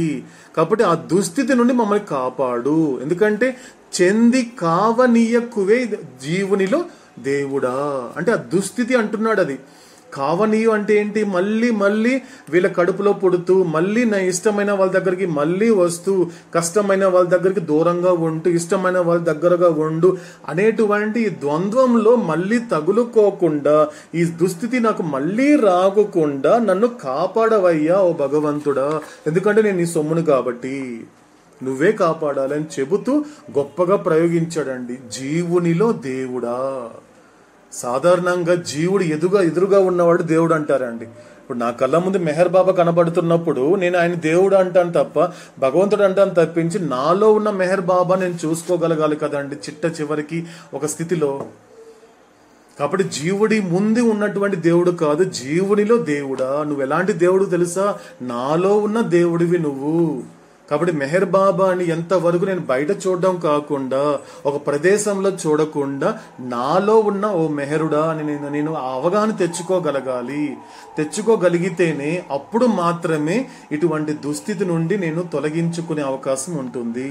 అప్పుడు అవతారుడు కూడా ఇలా దుస్థితిని కలగకుండా నన్ను తొలగించేటువంటి అవకాశం అనేది నాకు ఈ ప్రాప్తింప చేసుకుంటాను ఈ జన్మలో. కాబట్టి ఈయన చెప్పినటువంటి రెండో ఉదాహరణ ఇది. ఇక మూడో తీసుకుంటే ఒక అత్యద్భుతమైన ఉదాహరణ చెప్తాడండి, అందరు కనెక్ట్ అయ్యే విషయం కాబట్టి. ఏమంటున్నాడు మూడో చరణంకి వచ్చేసరికి, కడుపులోని శిశువు కన్న తల్లి తన్నితేను బెడగులెంచక కని పెంచినట. సాధారణంగా ఈ క్షణం ఆలకించేటువంటి వాళ్ళందరికీ అనుభవం అనుకుంటున్నాను నేను. అందరికి అనుభవమే. ఇప్పుడు కేవలము తల్లులు అనేప్పుడే కాదు, ఇప్పుడు ఉన్నటువంటి కొన్ని తండ్రులు గత జన్మలు తల్లులై ఉంటారు డెఫినెట్ గా. సో అందులో ఉన్నటువంటి బిడ్డలు కూడా ఉండుంటారు. కాబట్టి ముఖ్యంగా తల్లులు కనెక్ట్ చేసేటువంటి మాట చెప్తున్నాడు ఇక్కడ అన్నమయ్య. సో ఒక తల్లి గర్భంతో ఒక బిడ్డని మోస్తున్నప్పుడు అందరికీ ప్రతి తల్లికి కూడా ఒక అనుభవం కాబట్టి తన్నుతూ ఉంటాడు బిడ్డ. తన్నుతున్నప్పుడు బెడగులెంచక వీడేంటి నన్ను తన్నుతున్నాడు అని ఏ తల్లైనా కోపగించుకొని అలిగి ఆ బిడ్డని కనకుండా కని పెంచకుండా వదిలేస్తుందా? ఎంత గొప్ప ఉదాహరణ చూడండి. కడుపులోని శిశువు అది కన్న తల్లిని తంతూ ఉంటాడు. అందరికీ ఎగ్జాంపుల్ తెలుసు కాబట్టి, ముఖ్యంగా తల్లులు తెలుసు కాబట్టి కనెక్ట్ చేసుకునే మాట. కాబట్టి కడుపులో ఉన్నటువంటి శిశువు కన్న తల్లిని అంటే తన్నుతుంటాడు. లోపల కడుపులో ఉన్నటువంటి బిడ్డ తన్నుతున్నప్పుడు వీడేంటి బెడగు అంటే ఒక రకమైనటువంటి ఒక భేద భావనతో చూస్తున్నప్పుడు వీడేంటి నన్ను తంతున్నాడు ఏంటి వీడు అనేది ఏమన్నా కూడా కోపగించుకొని ఏదైనా తన బిడ్డ మీద అలిగి ఆవిడ కనకుండా మానేస్తుందా? కని పెంచకుండా మానేస్తుందా? అలా జరగదు కదా అయ్యా ఇక్కడ లోకంలో ఎక్కడ కూడా. అలాంటిది నేనేంటో తెలుసా? ఎడమీక శ్రీ వెంకటేశ నీ కుక్షిలో నేను. ఎడమీక అంటే ఎటువంటి తేడాలు చూడకయ్యా. ఎలాగైతే ఆ తల్లి తన్నుతున్నా కూడా తన్నేది నా బిడ్డే కదా అని తన కడుపులోనే పెంచుకుంటోంది కదా, తన కడుపులో ఉంచుకొని కనేంత వరకు ఎంతో జాగ్రత్తగా చూసుకుంటుంది కదా. నేను కూడా నీ కుక్షిలో ఉన్నానయ్యా, నేను కూడా నీ కడుపులో ఉన్నాను. కుక్షి అంటే కడుపు అండి. నీ కుక్షిలో ఉన్నాను. ఇక్కడ కనెక్ట్ చేసుకోవచ్చు అండి. ఇప్పుడు మనకి అవతారుడు తన మాట ప్రారంభించినప్పుడు ఫస్ట్ చెప్పిన మాట ఏంటండి? ఫస్ట్ చెప్పిన మాట మొట్టమొదటిగా ఒక ప్రశ్నతో కనెక్ట్ చేసుకుంటే ఏంటా ప్రశ్న అన్నప్పుడు ఏం చెప్పాడు అవుతాడు? ఒకవేళ నేను చెప్పే మాటలు నీకు సరిగ్గా అర్థమైతే నీ ప్రశ్నలన్నిటికీ నా దగ్గర ఒకే ఒక సమాధానం ఉంది అని చెబుతూ ఆ సమాధానము మనకి మొట్టమొదటి పార్ట్లో మొట్టమొదటి పేజీలో మొట్టమొదటి పేరాలో చెప్పాడు అవుతాడు. ఏం చెప్పాడండి ఆన్సర్ ఇక్కడ?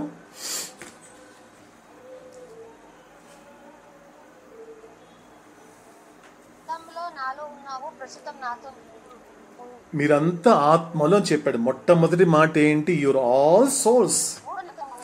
ఎస్, ఎంత కూడా మీరందరూ కూడా ఆత్మలే అని చెప్పాడు అవుతాడు. ఆత్మలే అని చెప్పిన తర్వాత ఏం చెప్తున్నాడు అంటే నీ ప్రశ్నలన్నిటికీ ఒకే ఒక సమాధానం ఏం చెప్పాడు? నువ్వు భగవంతుడు. అవతార పురుషుడైనటువంటి మెహర్ బాబా దగ్గర ఉండేటువంటి ఒకే ఒక సమాధానము, నా దగ్గర ఎన్ని ప్రశ్నలైనా ఉండొచ్చు, 1,00,000 ప్రశ్నలు ఉండొచ్చు, లేకపోతే కోట్లాది ప్రశ్నలు ఉన్నప్పటికీ అవతార్ మెహర్ బాబా అయినటువంటి సృష్టికర్త, అవతార్ మెహర్ బాబా అయినటువంటి పరమాత్మ నా దగ్గరికి నాకు ఇవ్వడానికి ఆయన దగ్గర ఉన్న ఒకే ఒక సమాధానం ఏంటి? నువ్వు భగవంతుడు. నువ్వు ఎంతైనా కూడా నువ్వు ఐడెంటిఫికేషన్ అయినా, నువ్వు సంస్కారం పూరితంగా నువ్వు బ్రతుకుతున్నప్పటికీ కూడా నా దగ్గర ఉండేటువంటి ఒకే ఒక ఆన్సర్ ఏంటి? You are God. You are not man, you are not women, you are not anything else. నువ్వు ఏది కాదు, నువ్వు భగవంతుడు. కాబట్టి అలా చెబుతూ ఏం చెప్పాడు అవుతాడు అన్నప్పుడు, గతంలో ఆత్మగా ఉన్నప్పుడు ఎక్కడున్నావు? పరమాత్మలో ఉన్నావు. సో ఆత్మగా ప్రస్తుతం ఎక్కడ ఉంటున్నావు?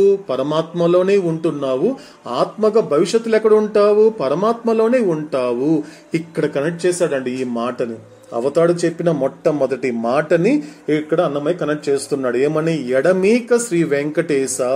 ఎందుకంటే నీకు ఎటువంటి డిఫరెన్స్ లేవు, ఎటువంటి భేదాలు చూడనటువంటి ఓ భగవంతుడా, ఓ వెంకటేశ, నీ కుక్షిలో నేను, నీ కడుపులో ఉన్నానే నేను. నీకంటే నువ్వెవరంటే ఎవరు? నీ కడుపులో ఉండడం అంటే పరమాత్మలోనే ఉన్నావు. ఎందుకంటే నేను ఒక బిడ్డగా నా తల్లి కడుపులో ఉంటాను సాధారణంగా తీసుకున్నప్పుడు, కానీ నేను నాతో పాటు నా తల్లి కూడా నీ కడుపులో ఉంది. సమస్త విశ్వమంతా నీ కడుపులో ఉందయ్యా. మొత్తం అందరూ కూడా ఇక్కడే నీ కడుపులోనే ఉన్నారు. నీ కడుపులోనే పెట్టి చూసుకుంటున్నావు. ఎందుకంటే పోషకకర్త నువ్వే కదా, నువ్వే ప్రెజర్వ్ కదా, నువ్వే కదా పర్వర్దిగా, నువ్వే కదా. ఎందుకంటే నువ్వు నీ కుక్షిలో నేను ఉన్నాను. ఎక్కడున్నాను అంటే నీ కుక్షిలో ఉన్నాను. ఎక్కడున్నా అని చెప్తున్నాడు అన్నమయ్య. నేను తాళపాకలో ఉన్నాను, తిరుమలలో ఉన్నాను, తిరుపతిలో ఉన్నాను చెప్పటం లేదు అన్నమయ్య. ఇక్కడ నీ కుక్షిలో నేను. కాబట్టి ఎటువంటి వ్యత్యాసాలు చూడనటువంటి ఓ భగవంతుడా, నీకు ఎటువంటి డిఫరెన్స్ లేదు. ఎవరిని కూడా అందరినీ ఆత్మ రూపంలోనే చూస్తున్నటువంటి పరమాత్మవి కాబట్టి, సో నీ కుక్షిలో, అటువంటి నీ కడుపులో నేనున్నానయ్యా అని చెబుతూ, తడవి తప్పు చేసిన దయ కావవే. తడవి అంటే నేను ఎలా తప్పులు చేశాను చెప్తున్నాడు అన్నమయ్య. గొప్పగా చెప్తున్నాడు అండి. తడవి, స్పృశించి, తాకి, ఒప్పుకుంటున్నాడు అండి. చివరిగా ఒప్పుకుంటున్నాడు అండి గొప్పగా. చేశాను, తడవి తప్పు చేశానయ్యా, చేశాను.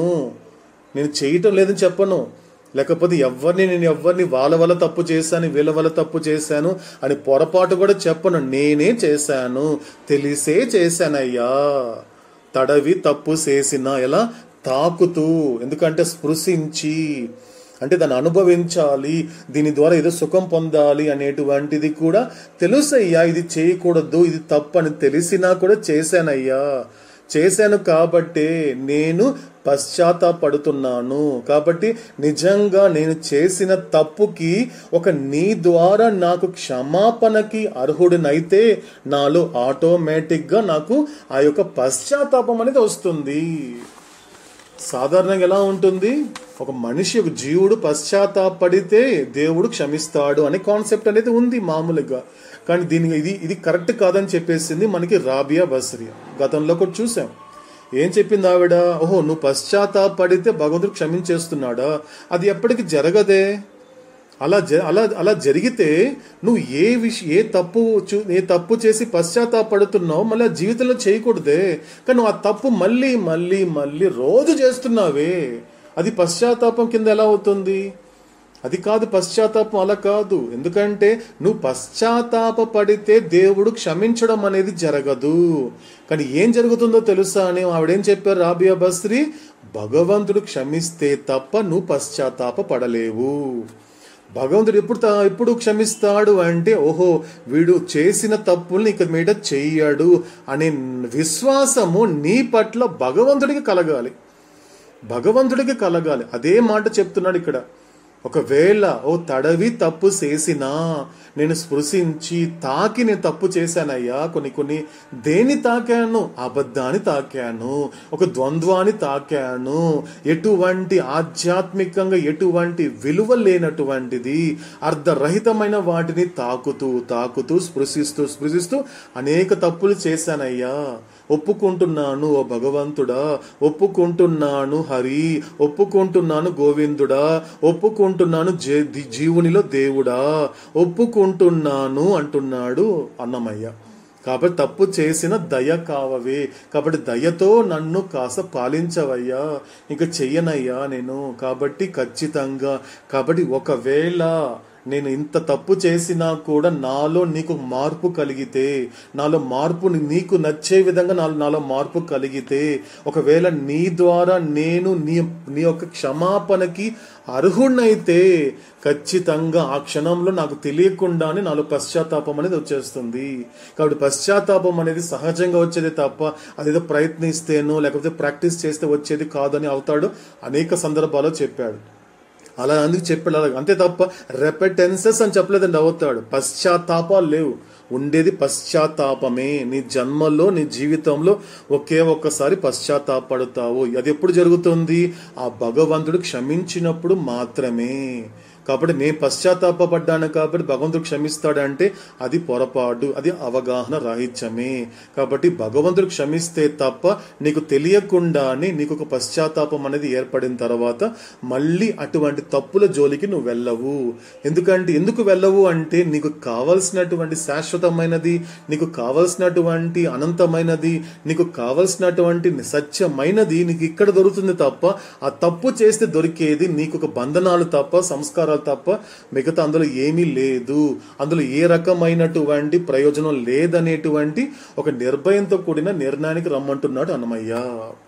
కాబట్టి తడవి తప్పు చేసిన దయ కావవి అని మనకి ఇటువంటి గొప్ప ఆత్మ విచారానికి సంబంధించినటువంటి సంకీర్తన మనకి అన్నమయ్య అందించడం జరిగింది. అది అవతార పురుషుడు ఇచ్చినటువంటి అవకాశంగా సో మనము స్వీకరిస్తూ ఇందులో చెప్పబడినటువంటి ప్రతి పదాన్ని కూడా కాస్త మరింతగా అర్థం చేసుకుంటూ కాస్త వీటిని కొంచెం జీర్ణింప చేసుకునే ప్రయత్నం చేద్దామండి. శాశ్వత ప్రీతమ అవతార్ మెహర్ బాబా కీ జై.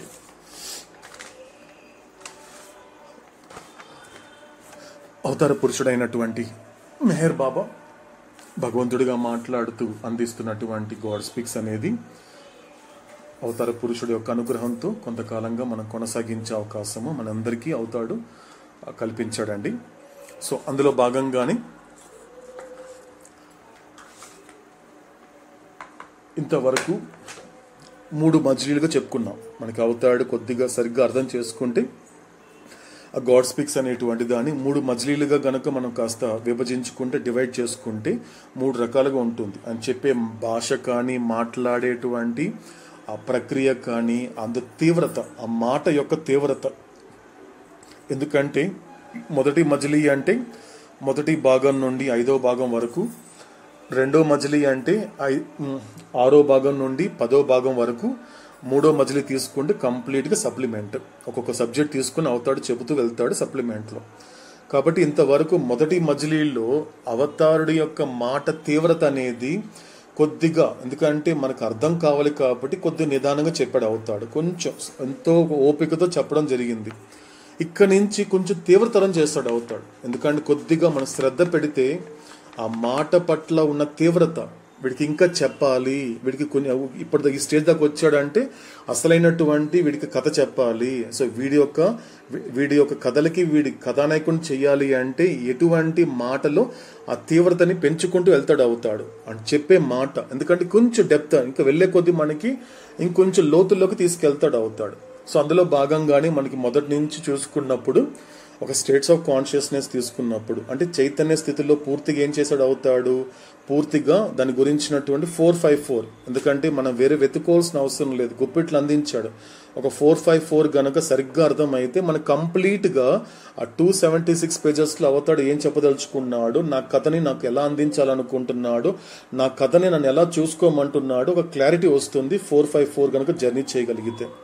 కాబట్టి అలా స్టార్ట్ చేయడం జరిగింది అవుతాడు. సో అక్కడి నుంచి కూడా తర్వాత ఆ రెండో భాగానికి వచ్చేసరికి ఇనిషియల్ అర్జ్ గురించి మాట్లాడుతున్నప్పుడు నా కథ ఎలా మొదలైంది, నా కథకి పునాది ఎక్కడ, నా కథకి సో ఈ యొక్క ఆధారం ఎక్కడ, నా కథకి మూలం ఎక్కడ అనేటువంటిది ఎక్కడ పూర్తిగా రెండో భాగంలో అవుతాడు చాలా లోతుల్లోకి వెళ్ళి ఒక్కొక్క ప్రతి అక్షరం కూడా, ఎందుకంటే ప్రతి అక్షరం అవుతాడు పలికే ప్రతి అక్షరం కూడా శ్రద్ధగా ఆలకిస్తూ ఉంటే నా ప్రయాణం ఎలా మొదలైంది, పునాది ఎక్కడ పడింది, అసలు జన్మ యొక్క పునాది అనేది భగవంతుల్లో నేను హాయిగా సముద్రంగా ఉన్నటువంటి నన్ను ఎందుకు మళ్ళీ సపరేట్ అవ్వాల్సి వచ్చింది, ఎందుకు ఎడబాటు అనేది కలిగింది అనేది స్పష్టంగా అవుతాడు చెప్పుకుంటూ వచ్చాడు మనకి సెకండ్ పార్ట్ లో పూర్తిగా. అదంతా కూడా ఎలా జరిగింది అంటే ఒక రకంగా చెప్పాలి అంటే అక్కడి నుంచి మొదలయ్యి ఆ సంస్కారాలు కావచ్చు లేక చైతన్యం అనేది కూడా సో నెమ్మదిగా అంటే చైతన్యం అనేది వికసింప చేసుకుంటూ మరోవైపు సంస్కారాలను పెంచుకుంటూ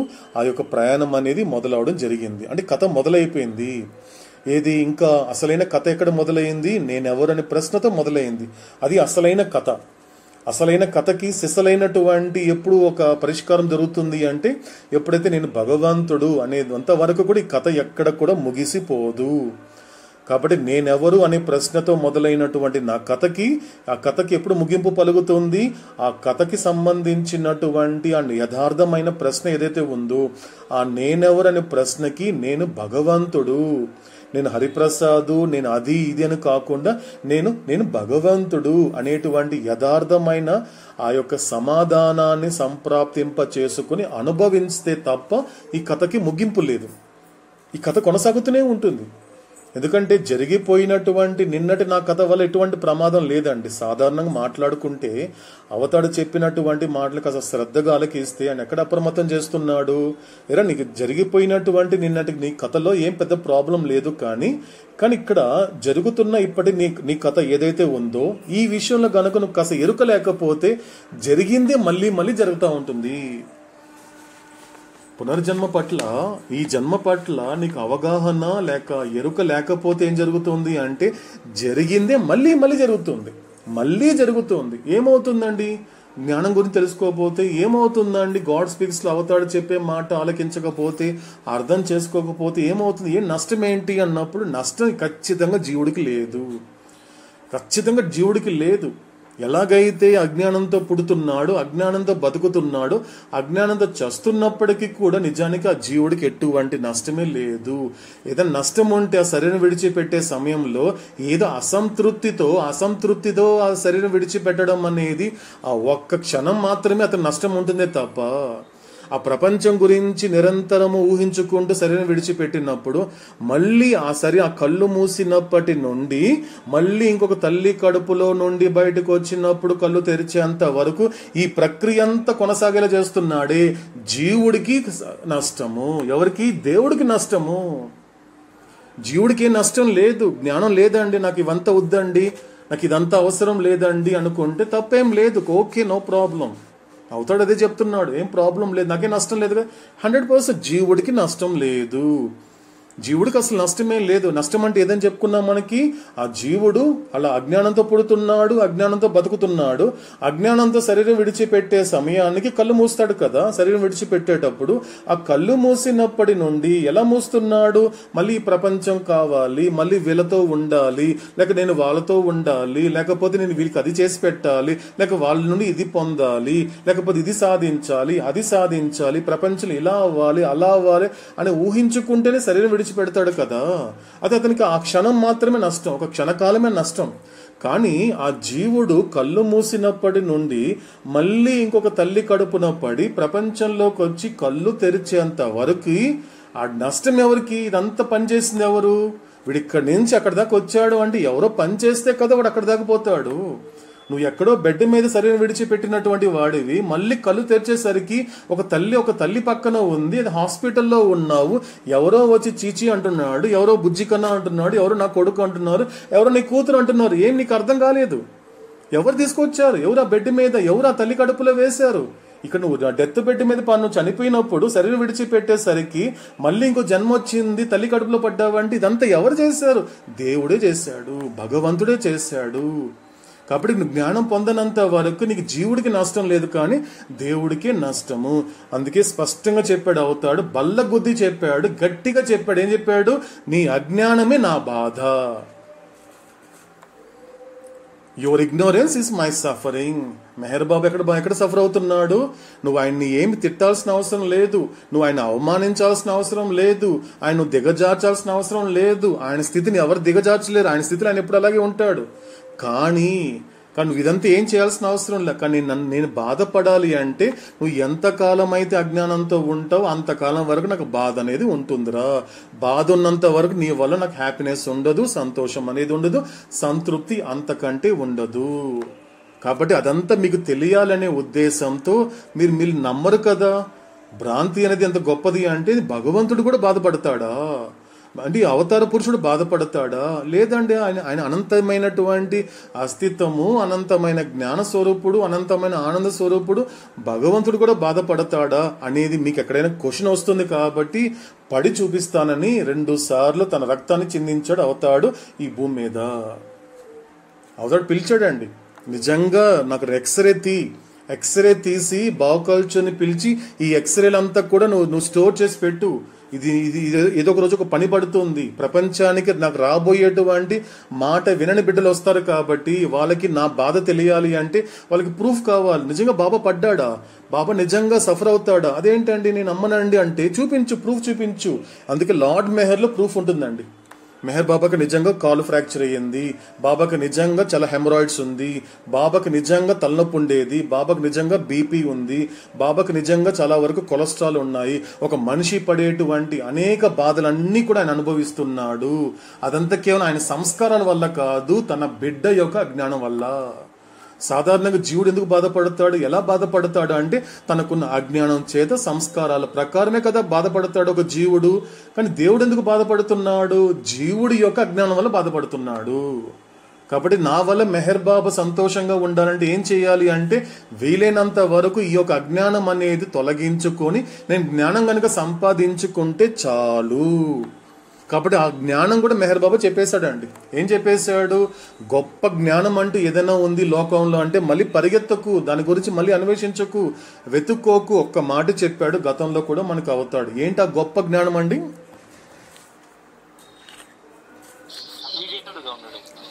ఒబీడియంట్ గా ఉండడము, నాకు విధేయులుగా ఉండడమే గొప్ప జ్ఞానము.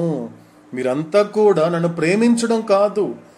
ఎందుకంటే ప్రేమ కన్నా విధేయత గొప్పది. నా విషయంలో నా ప్రేమికుడు కన్నా నా విధేయుడు గొప్పవాడు. కాబట్టి నన్ను ప్రేమించడం అనేది గొప్ప జ్ఞానం కాదు, నాకు విధేయత కలిగి ఉండడమే గొప్ప జ్ఞానము. అలా ఉండగలిగితే స్పష్టంగా అర్థం కావాలండి. చాలా శ్రద్ధ పెట్టి ఆలకించాల్సిన మాట అండి ఇది. ఏం చెప్పాడు అవుతాడు? నన్ను ప్రేమించడమే గొప్ప జ్ఞానం అనలేదండి అవుతాడు. చాలా స్పష్టంగా చెప్పాడు. అంటే ఏ రకంగా ప్రేమ కన్నా విధేయత గొప్పది, విధేయత కన్నా శరణాగతి గొప్పది అని చెప్పుతున్నప్పుడు సో ఎందుకండి ప్రేమ కన్నా విధేయత గొప్పది అని చెప్పాడు అవుతాడు? ఆయన చెప్పిన కారణం ఏంటి అండి?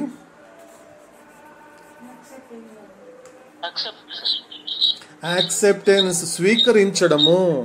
విధేయతలో ప్రేమలో లేనటువంటి లక్షణము విధేయతలో ఉండేటువంటి ఒకే ఒక లక్షణం ఏంటి అన్నప్పుడు స్వీకరించడము. అన్నిటినీ అందరినీ ఒకే విధంగా, ఎలా ఇది నా సంస్కారము, ఇది నా ప్రారంధము, ఇది నా కర్మ, ఇది నేను గోడ మీదకి విసిరినటువంటి బంతి ఫలితమే నేను అనుభవిస్తున్న సుఖం కావచ్చు, లేకపోతే దుఃఖం కావచ్చు. కాబట్టి నా జీవితంలో ఒక యూనివర్సల్ లా పనిచేస్తూ ఉంది. నా కర్త అయినటువంటి భగవంతుడు కాబట్టి నా ప్రారబ్ధానుసారము కొన్ని కార్యాలని నా జీవితంలో జరిపిస్తున్నాడు. ఆయన కారణకర్త. రమణ మహర్షి చెప్పినట్లుగా అదేవిధంగా కారణకర్త, అన్నమయ్య చెప్పినట్లుగా విశ్వకర్త. భగవంతునికి వీళ్ళిద్దరు పెట్టిన గొప్ప పేర్లు అండి. ఎలా చెప్పమని చెప్పాడు? రమణ మహర్షి ఏం చెప్పాడు? భగవంతుడిని కారణకర్త. అన్నమయ్య ఏం చెప్పాడు? విశ్వకర్త. విశ్వాన్ని విశ్వంలో జరిపించే ప్రతి కర్మ కూడా ఆయన చేస్తున్నాడు. కాబట్టి పని చేసేవాడు ఆయనే. కాబట్టి ఆ కర్మలన్నీ కూడా నీ ద్వారా జరిపిస్తూ ఒక కారణం చేత జరిపిస్తున్నాడు. కాబట్టి ఆయన కారణకర్త. కాబట్టి ఆ విధంగా అన్నిటిని యాక్సెప్ట్ చేయగలుగుతాడు ఎవరు? విధేయుడు. కాబట్టి ఇది కావాలి. కాబట్టి ఇది చెప్తున్నాడు అవుతాడు. కాబట్టి ఎంతకాలం అయితే నువ్వు అజ్ఞానంతో ఉన్నంత వరకు నాకు బాధ అనేది ఉంటుంది. కాబట్టి ఇది చెప్తున్నాడు. కాబట్టి ఈ పునర్జన్మ ప్రక్రియలో ఎరుక లేకపోవడము, అవగాహన లేకపోతే నీకు వచ్చేటువంటి నష్టం అంటే ఏమీ లేదు. కాబట్టి నీ వల్ల భగవంతుడే నష్టపోతాడు. కాబట్టి ఆ బాధ నువ్వు తెలుసుకోవాలి. ఎందుకంటే నిజమైనటువంటి నీకంటూ ఎవరైనా నిజంగా ఈ లోకంలో మిగిలి ఉన్న వాళ్ళు, నీకంటూ చెందిన వాడు ఎవరైనా ఒకడు ఉన్నాడు. నీ గురించే 24 గంటలు 7 రోజులు 365 రోజులు పడుకోకుండా ఎటువంటి అలసటకి పోకుండా ఏ రకంగా ఆయన రెస్ట్ తీసుకోకుండా నీ గురించి మాత్రమే ఆలోచించేవాడు ఈ భూమి మీద ఒక భగవంతుడు మాత్రమే. సో నేను కన్న తల్లిదండ్రులకు కూడా నీకెంత ఒక టైంలో ఒక 24 గంటలు ఆలోచిస్తారంటే ఆలోచించడానికి లేదు. ఎందుకంటే వాళ్ళకి వేరే పనులు కూడా ఉంటాయి నీతో పాటు కూడా, ఆ పనులు కూడా చూసుకుంటారు. కాబట్టి నీ భార్య బిడ్డలు నీ గురించి ఆలోచిస్తారు, నువ్వు నీ భార్య బిడ్డల గురించి ఆలోచించగలుగుతావంటే ప్రతి ఒక్కరికి లిమిటేషన్ ఉంటుంది. అవతాడు స్పష్టంగా చెప్పాడు, మీ అందరి ప్రేమలు ఎలాంటివి అంటే అన్ని పరిమితిలో ఉంటుంది. ఈ పరిమితుల వరకే మీరు ప్రేమిస్తారు, ఈ పరిమితుల వరకే ఆ ప్రేమను అందుకుంటారు తప్ప ఆ పరిమితికి దాటే ప్రయత్నం ఎవ్వరూ చేయరు ఇక్కడ. అందుకే దానిని అనుకునే ప్రేమ. నువ్వు అనుకుంటావు వాళ్ళు ప్రేమిస్తున్నారని, నువ్వు అనుకుంటున్నావు నన్ను ప్రేమిస్తున్నారేమో, నువ్వు అనుకుంటావు వాళ్ళు నిన్ను ప్రేమిస్తున్నారేమో అనుకుంటావు. అందుకే ఇదంతా అనుకోవడంతోనే సరిపోతుంది. కాబట్టి ఇదంతా అనుకోవడం అనేది దేనికి సంబంధించింది? It's purely imagination. నువ్వు ఊహించుకోవడం వల్ల ఇదంతా జరుగుతోంది. కాబట్టి ఈ జరుగుతున్న ఇప్పటి నా కథ పట్ల నాకు ఎరుక లేకపోతే జరిగింది మళ్ళీ జరుగుతుంది అంటే. అందుకే చెప్పాడు ఇంతకుముందు మంజప్ప గారు మనకు గుర్తు చేశారు అవుతాడు మాటల్ని. ఎస్ క్యూబ్ అండి, ఎస్ ఎస్ ఎస్ ఏంటో ఎస్ ఎస్ అంటే self same story, self same story. కాబట్టి ఇప్పుడు ఏం చేయాలి బాబా? ఓ అవతార పురుషుడా, అర్థమైంది అంటే ఒక ఎరుక కలిగినప్పుడు ఏం జరుగుతుంది అంటే ఇప్పుడు కొద్దిగా కొంచెం జాగ్రత్తగా ఆయన ఒక మార్గం చూపిస్తున్నాడు అండి. కొద్దిగా దానికి కాస్త పట్టుకునే ప్రయత్నం చేద్దాం. ఏమంటున్నాడు ఇక్కడ? సింగిల్ లెటర్ అండి, సింగిల్ లెటర్ మనం తెలుసుకోవచ్చు. సింగిల్ ఒకే ఒక లెటర్. ఫస్ట్ ఏంటి? నీ లైఫ్ ఎలాతో స్టార్ట్ అయింది? రీఇన్కార్నేషన్ లో సెల్ఫ్ సేమ్ స్టోరీ అంటే ఎస్ క్యూబ్ అండి. బాగా అర్థం చేసుకుంటే ఎస్ క్యూబ్. ఎస్ క్యూబ్ అంటే ఏంటి? 3 ఎస్లు. Self same story. ఇక్కడి నుంచి ఎక్కడికి వెళ్ళాలో తెలుసా నువ్వు అన్నప్పుడు సి క్యూబ్ అని అవుతాడు. ఇది గతంలో చెప్పాడు మనకి. సి క్యూబ్కి వెళ్ళాలి. సి క్యూబ్ అంటే ఏంటి? ఎప్పుడైతే ఈ మానవ జన్మతో పాటు ప్రాప్తించినటువంటి ఆయుధాలు లేక బహుమతులైనటువంటి బుద్ధిని తర్వాత పూర్తి చైతన్యాన్ని గుర్తించినటువంటి జీవుడు ఏం చేస్తాడు అంటే వెంటనే ఏం చేస్తాడు? ఆ బుద్ధిని గుర్తిస్తాడు. బుద్ధిని గుర్తించాలి. బుద్ధిని ఎప్పుడైతే గుర్తించాడో భగవంతుడి సాన్నిధ్యంలో గడపడం వల్ల అతను సంపాదించుకున్నటువంటి వివేకాన్ని ఆ బుద్ధికి జోడిస్తాడు. అప్పుడు వివేకవంతమైన బుద్ధితో ఆలోచించడం మొదలు పెడతాడు. అవుతాడు స్పష్టంగా చెప్పాడు అండి. ఫర్ ఎగ్జాంపుల్ చూడండి, ఒక మాట అంటాడు అవుతాడు, థింక్ ఆఫ్ మీ అంటాడు. If you think of me all your difficulties will disappear అంటాడండి అవుతాడు. ఏమన్నాడు? ఒకవేళ నువ్వు నన్ను గనుక నా గురించి ఆలోచించగలిగితే నువ్వు ఏదైతే సమస్యలు అనుకుంటున్నావో, ఏ కష్టాలు అనుకుంటున్నావో అన్ని అదృశ్యం అయిపోతుంది. ఏమండి ఒక విచారణ చేద్దామండి ఈ క్షణం. ఇక్కడ ఎవరికి చెప్పాల్సిన అవసరం లేదండి. ఇక్కడ మన అందరిని అడుగుతున్నాడు అవుతాడు, మిమ్మల్ని మీరు ప్రశ్నించుకోండి. ఇక్కడ ఎవరికి చెప్పట్లేదు. ఇప్పుడు ఎవరికి వాళ్ళు ఇది ఒక హోంవర్క్ అండి. మెహరోపాసనంలో ఇప్పటికిప్పుడు ఇక్కడ ఉండే హోంవర్క్ ఇక్కడే, ఎక్కడో ఇంటికి వెళ్ళేసి మళ్ళీ రేపు చేయడం కాదు, ఇక్కడే చెప్తున్నాడు. ఎవరినో ప్రశ్నించమంటున్నాడు. ఏమంటున్నాడు? ఇంకొకసారి మనం అడుగుదామండి. అవుతాడు ఏం చెప్పాడంటే, ఒకవేళ నువ్వు నా గురించి ఆలోచించగలిగితే నువ్వు ఏ కష్టాలు అనుకుంటున్నావో ఆ కష్టాలు, ఏదైతే సమస్యలు అనుకుంటున్నావో ఆ సమస్యలు, నువ్వు ఏదైతే బాధలు అనుకుంటున్నావో ఆ బాధలన్నీ కూడా అదృశ్యం అయిపోతాయి. ఇప్పుడు పాయింట్కి వద్దామండి. ఇప్పుడు ఎవరికి వాళ్ళు కనెక్ట్ చేసుకుందాం. ఇప్పుడు నాతో నేను ప్రశ్నించుకుంటున్నాను, ఇంతకాలము నేను నా వరకు నేనేమనుకుంటున్నాను అంటే బాబా గురించి ఆలోచిస్తున్నాను. సో బాబా గురించి, బాబా చెప్పిన మాటల గురించి ఆలోచిస్తున్నాను. ఒక పక్కన ఆలోచిస్తున్నాను చెప్తున్నాను, ఒక పక్కన కష్టాలు ఎక్కడ కూడా అదృశ్యం అవ్వలేదు. అది ఎక్కడ ఉన్నాయి అక్కడే ఉన్నాయి.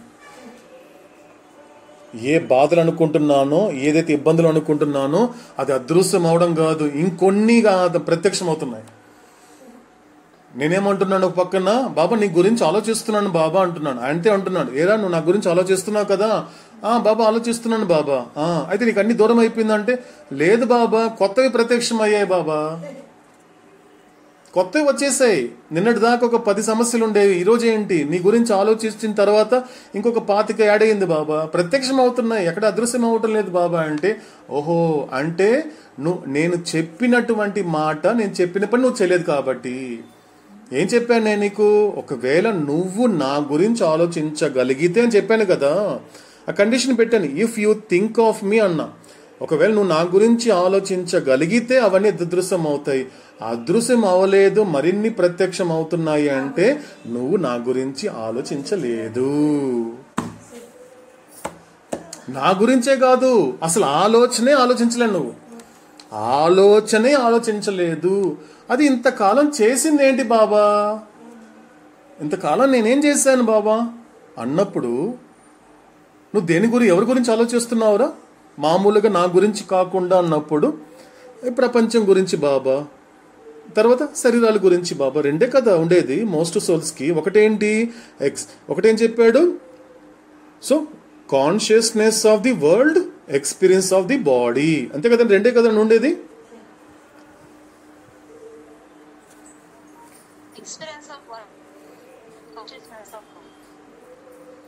అదే కదా ఇప్పుడు నేను చెప్పింది, అదే కదా Aruna. Experience of the body, consciousness of the world, అదే కదా.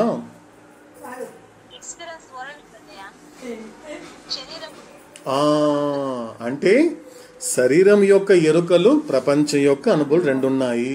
ఏమంటున్నాడు అవుతాడు? నువ్వు దేని గురించి ఆలోచించవని నువ్వు అనుకుంటున్నావు బాబా? ప్రపంచం గురించి, గ్రాస్ వరల్డ్ గురించి, ఆ గ్రాస్ వరల్డ్ లో ఉన్న శరీరాల గురించి. ఫస్ట్ వరల్డ్ అండి. నీకు శరీరాలు ఎక్కడ కనిపిస్తోంది? వాళ్ళు ఏమన్నా నీకు సటిల్ వరల్డ్ కనబడుతున్నారా, మెంటల్ వరల్డ్ కనబడుతున్నారా? గ్రాస్ వరల్డ్ లోనే కదా. కాబట్టి నువ్వు ప్రపంచంలో చూస్తున్నావు కాబట్టి, ప్రపంచం గురించి ఆలోచిస్తున్నావు కాబట్టి, ఆ ప్రపంచంలో ఉండేటువంటి నీకు సంబంధించిన శరీరాలు కనబడుతున్నాయి. ఈ రెండిటి గురించే కదా. అవును బాబా, ఈ రెండిటి గురించి నేను ఆలోచిస్తున్నాను అనుకుంటున్నాను, కానీ అది ఆలోచన కాదు. ఇక్కడ గొప్ప మాట అర్థం చేసుకోవాలండి. గ్రాస్ ఇంప్రెషన్ చేత లోబడిన ప్రతి జీవుడు అండి, గుర్తు పెట్టుకోవాలండి. ఈ లైన్ కాస్త గుర్తించే ప్రయత్నం చేద్దాం.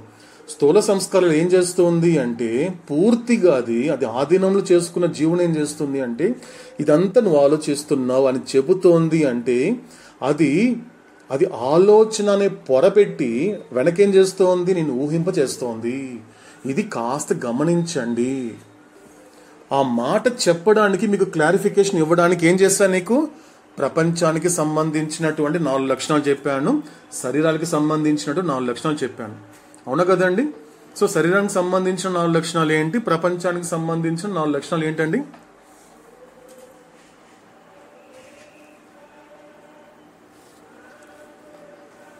శరీరానికి సంబంధించింది పరిమితమైన రూపాలు కలిగిన మార్పుకు లోనయ్యేది మరియు నాశనమయ్యేది. గుడ్ అండి, గుడ్ అకం. ఎస్, శరీరాలు. ఓకే, ప్రపంచాలండి. ప్రపంచాలు అబద్ధమైన ప్రపంచానికి అసత్యమైనది, అవి సున్నా ఊహ ఉత్త కళలు, వట్టి కళలు. గుడ్ అండి. సో ఇప్పుడు శరీరాలకి సంబంధించినటువంటి 4 లక్షణాలైనటువంటి రూపం కలిగిన, పరిమితమైన, మార్పుకి లోబడి నాశనమయ్యేటువంటి శరీర లక్షణాలు చెప్పినప్పుడు, ఈ 4 లక్షణాల్లో ఆలోచన అనేది ఎక్కడ ఉందా? థింకింగ్ అనే ఆస్పెక్ట్ ఎక్కడ నుంచి అవుతాడు? పోనీ లేదు, ప్రపంచానికి వెళ్దాం. నువ్వు ప్రపంచం అంటున్నావు కదా, ప్రపంచమే శాశ్వతము, ప్రపంచమే సర్వస్వం అంటున్నావు కదా. ఇప్పుడు ప్రపంచంకి వెళ్తాం. నువ్వు నమ్మేటోడే ప్రపంచం దగ్గరికి వెళ్తాం. ఈ 3 ప్రపంచాలు, 3 కలిపి నేను చెప్పాను అన్నాడు అవుతాడు. 3 చెప్పాను. మొట్టమొదటిది ఏంటి? అబద్ధము. ఫస్ట్ చెప్పిన వర్డ్. ఎందుకంటే డిటాచ్మెంట్ ఎక్కడి నుంచో రాదండి. ఈ మాట కాస్త డైజెస్ట్ అయితే చాలా అండి. డిటాచ్మెంట్, నీకు ప్రపంచం అని పట్టుకొని వేలాడుతున్నావే. ఎందుకంటే అటాచ్మెంట్కి మించిన గొప్ప పదం వాడాడు అవుతాడు. క్లింగింగ్ అన్నాడు అండి. క్లింగింగ్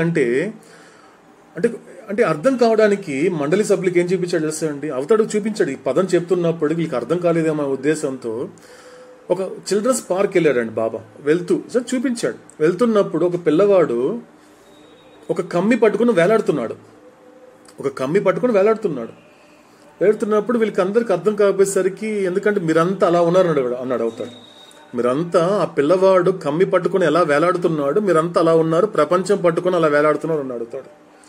అలా వేలాడుతున్నారు. పట్టుకుంటే పర్వాలేదే, పట్టుకొని వదిలేస్తే పర్వాలే, పట్టుకొని గట్టిగా దాని వెంట అదే వేలాడుతున్నారు. అది పెద్ద సమస్య మీకు. కాబట్టి అటువంటి ప్రపంచం గురించి నేను చెప్తున్నా లక్షణం. ఫస్ట్ ఏంటి? అబద్ధమైనది. It is a false. First ఏంటి? అబద్ధము. కాబట్టి లేదు. పోనీ అబద్ధమైనది ఆలోచన అంటే కాదు, ఆలోచించేది నిజం. నిజానికి ఆలోచించడం అనేది ఒక మనిషిగా సాధ్యపడింది కాబట్టి, మానవ జన్మలోనే సాధ్యపడింది కాబట్టి అది కాదు. ఇకపోతే రెండోది ఏంటి? జీరో. అబద్ధం తర్వాత వెంటనే ఏం చెప్పాడు? ఈ అబద్ధమైన ప్రపంచంలో నువ్వు ఏదైతే సమస్తాన్ని సర్వస్వాన్ని సంపాదించవచ్చు, నేను ఇది అయిపోవచ్చు, అది అవ్వచ్చు అనుకుంటున్నావేమో, కానీ నథింగ్, జీరో. నువ్వు నీ వరకు ఈ గ్రాస్ వరల్డ్ లో ఉన్నంత వరకు నీ వరకు నువ్వు హీరో అనుకుంటున్నావేమో, కాదు, నువ్వు పెద్ద జీరో అని అడుగుతాడు. హఫీజ్ కూడా చెప్పడం జరిగింది, ఈ ప్రపంచం అనేది is a nothing into nothing into nothing అని హఫీజ్ కూడా చెప్పిన మాట. ఈ ప్రపంచం అనేది శూన్యంలో ఉన్న ఒక పెద్ద శూన్యమే ఈ ప్రపంచం అన్నాడు హఫీజ్ కూడా. కాబట్టి అవతాడు చెప్పిన రెండోది ఏంటి? మొదటిది ఏంటి? అబద్ధమైనది, ఇట్స్ అ ఫాల్స్. రెండోది ఏంటి? ఈ అబద్ధమైన ప్రపంచంలో నీ వరకు పెద్ద హీరో అనిపించినప్పుడు నాకు సంబంధించినంత వరకు ఈ లోకాన్ని పట్టుకుని వేలాడే వాళ్ళందరూ కూడా జీరోలే. ఎందుకు బాబా? ఎందుకంటే ఇది ఇమాజినేషన్, ఎవ్రీథింగ్ ఇస్ ఇమాజినేషన్. ఇక్కడికి వచ్చాడు పాయింట్ అవుతాడు. ఇక్కడ ఇమాజినేషన్, ఇదంతా ఊహించుకుంటున్నాడు. నేను పుట్టాను ఊహా, నేను చస్తున్నాను ఊహా, నేను పుణ్యం చేస్తున్నాను ఊహా, పుణ్యం చేత సుఖపడుతున్నాను ఊహా, నేను పాపం చేస్తున్నాను ఊహా, ఈ పాపం ద్వారా దుఃఖాన్ని అనుభవిస్తున్నాను ఊహా. ఇదంతా కూడా ఇమాజినేషనే. ఇదంతా కూడా సంస్కారాలు అనేది నిజమని నువ్వు నమ్మడం వల్లనే ఈ ఊహల చుట్టూ తిరుగుతున్నావు. ఇమాజినేషన్. నాలుగోది ఏంటి? ఇదంతా ఏం చెప్తున్నాడు అవుతాడు? మనకు గొప్ప మాట చెప్పాడు. ఒక మాట, ఈ సంస్కారాలు చేసే పని ఏంటి అన్నప్పుడు నీ కంటికి కనిపించే క్రియేషన్ ఏదైతే ఉందో ఇది ఎటువంటి క్రియేషన్ అని చెప్పాడు అవుతాడు? దేనికి సంబంధించిన క్రియేషన్ ఇది? మన గతంలో కూడా చెప్పాడు ఒక మాట. నీ కళ్ళ ముందు కనిపించేటువంటి క్రియేషన్ ఇది ఎటువంటి ఒక క్రియేషన్, ఎటువంటి సృష్టి అండి ఇది?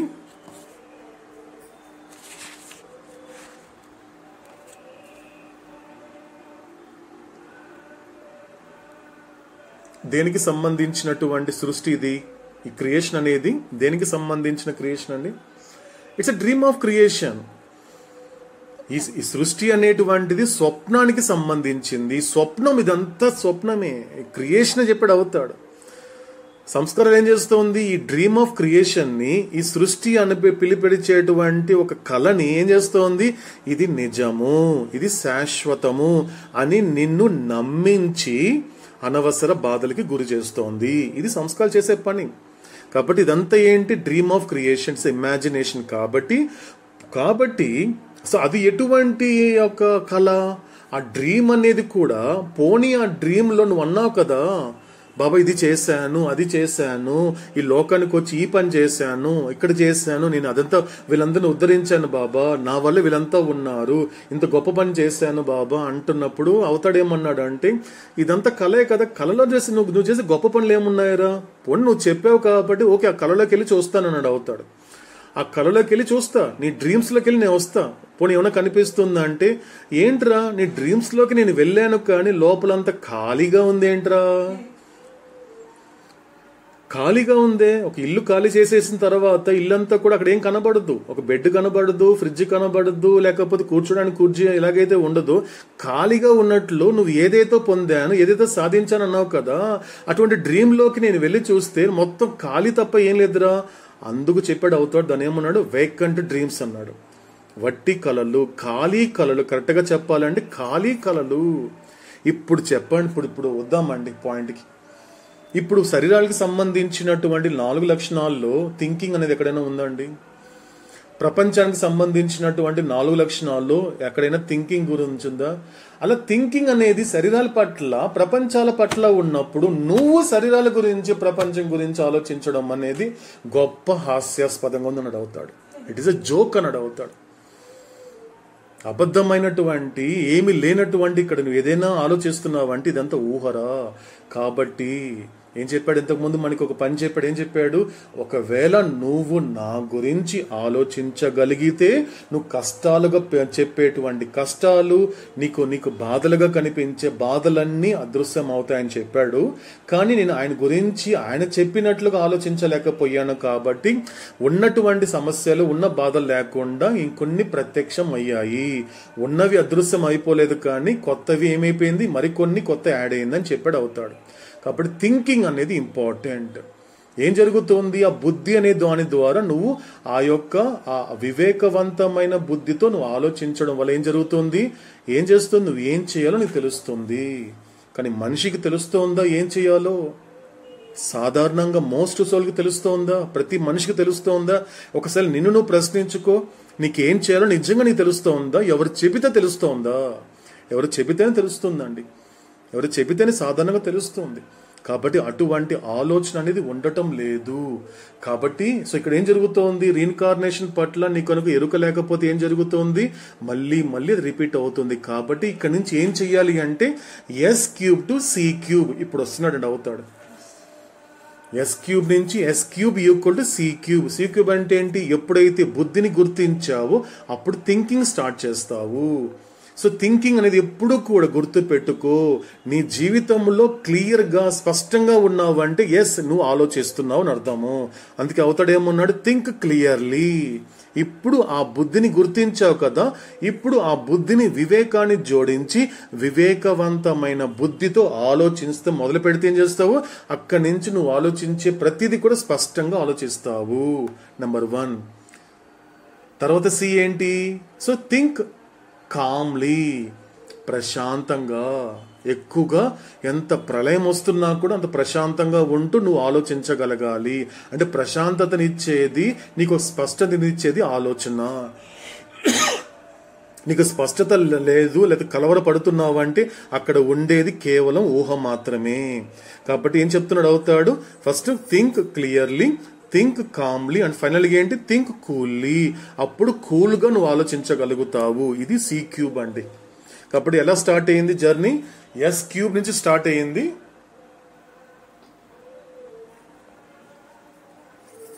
తర్వాత ఎక్కడికి వచ్చింది? S³ = C³. మళ్ళీ అది ఎక్కడికి తీసుకెళ్తుంది? నువ్వు చేయాల్సిన ప్రయాణానికి దారి తీస్తుంది. ఏం చెప్పాడు అవుతాడు? నువ్వు ఆలోచిస్తే ఏం చేయాలో తెలుస్తుంది. మనిషిగా, ఎందుకంటే ఒక మానవుడికి మాత్రమే ఆలోచించే విచక్షణ జ్ఞానం ఇది ఇచ్చాను కాబట్టి ఆ బుద్ధిని గుర్తిస్తే తప్ప ఇది సాధ్యపడదు. కాబట్టి థింకింగ్ అయిపోయిన తర్వాత ఏం చేస్తోంది? అది ఏం చెయ్యాలి, నేను ఏం చెయ్యాలి అనేది నీ కేవలం నీ ఆలోచన మాత్రం చెప్తుంది. కాబట్టి అక్కడి నుంచి నీ ప్రయాణం మొదలు పెడతావు. ఆ ప్రయాణం అనేది కూడా మొదలు పెట్టడం అనేది ఎలా ఉంటుంది? మళ్ళీ C³ అంటే S³ = C³ మళ్ళీ C³. ఆ C³ ఏంటి? అక్కడ ప్రయాణం అనేది కొనసాగిస్తావు. ఎలా కొనసాగిస్తావు? ఫస్ట్ C ఏంటి? So you should do journey. ఆ ప్రయాణం ఎలా కొనసాగాలి? ఎరుకతో, కాన్షియస్లీ. రెండో C ఏంటి? కాన్స్టాంట్లీ. మూడో C ఏంటి? కంటిన్యూస్లీ. కాబట్టి ప్రయాణం అనేది మొదలైన తర్వాత ఎరుకతో నువ్వు ప్రయాణం చేయగలగాలి. అదేవిధంగా నిత్యంగా ప్రయాణం చేయగలగాలి, నిరంతరాయంగా ప్రయాణం చేయగలగాలి. ఎప్పటి వరకు?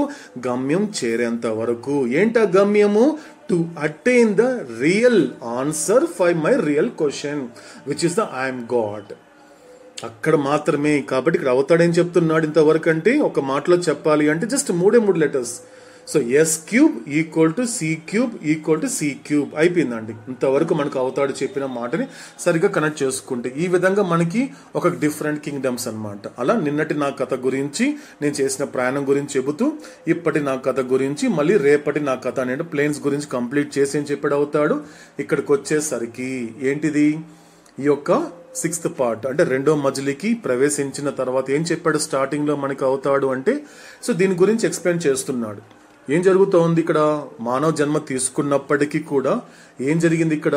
నువ్వు పూర్తి చైతన్యాన్ని పొందినప్పటికీ కూడా ఏం జరుగుతోంది? ఎంతకాలం అయితే ఆత్మ అనేటువంటిది కూడా పరమాత్మని ఎంతవరకు అది అనుభవించదు.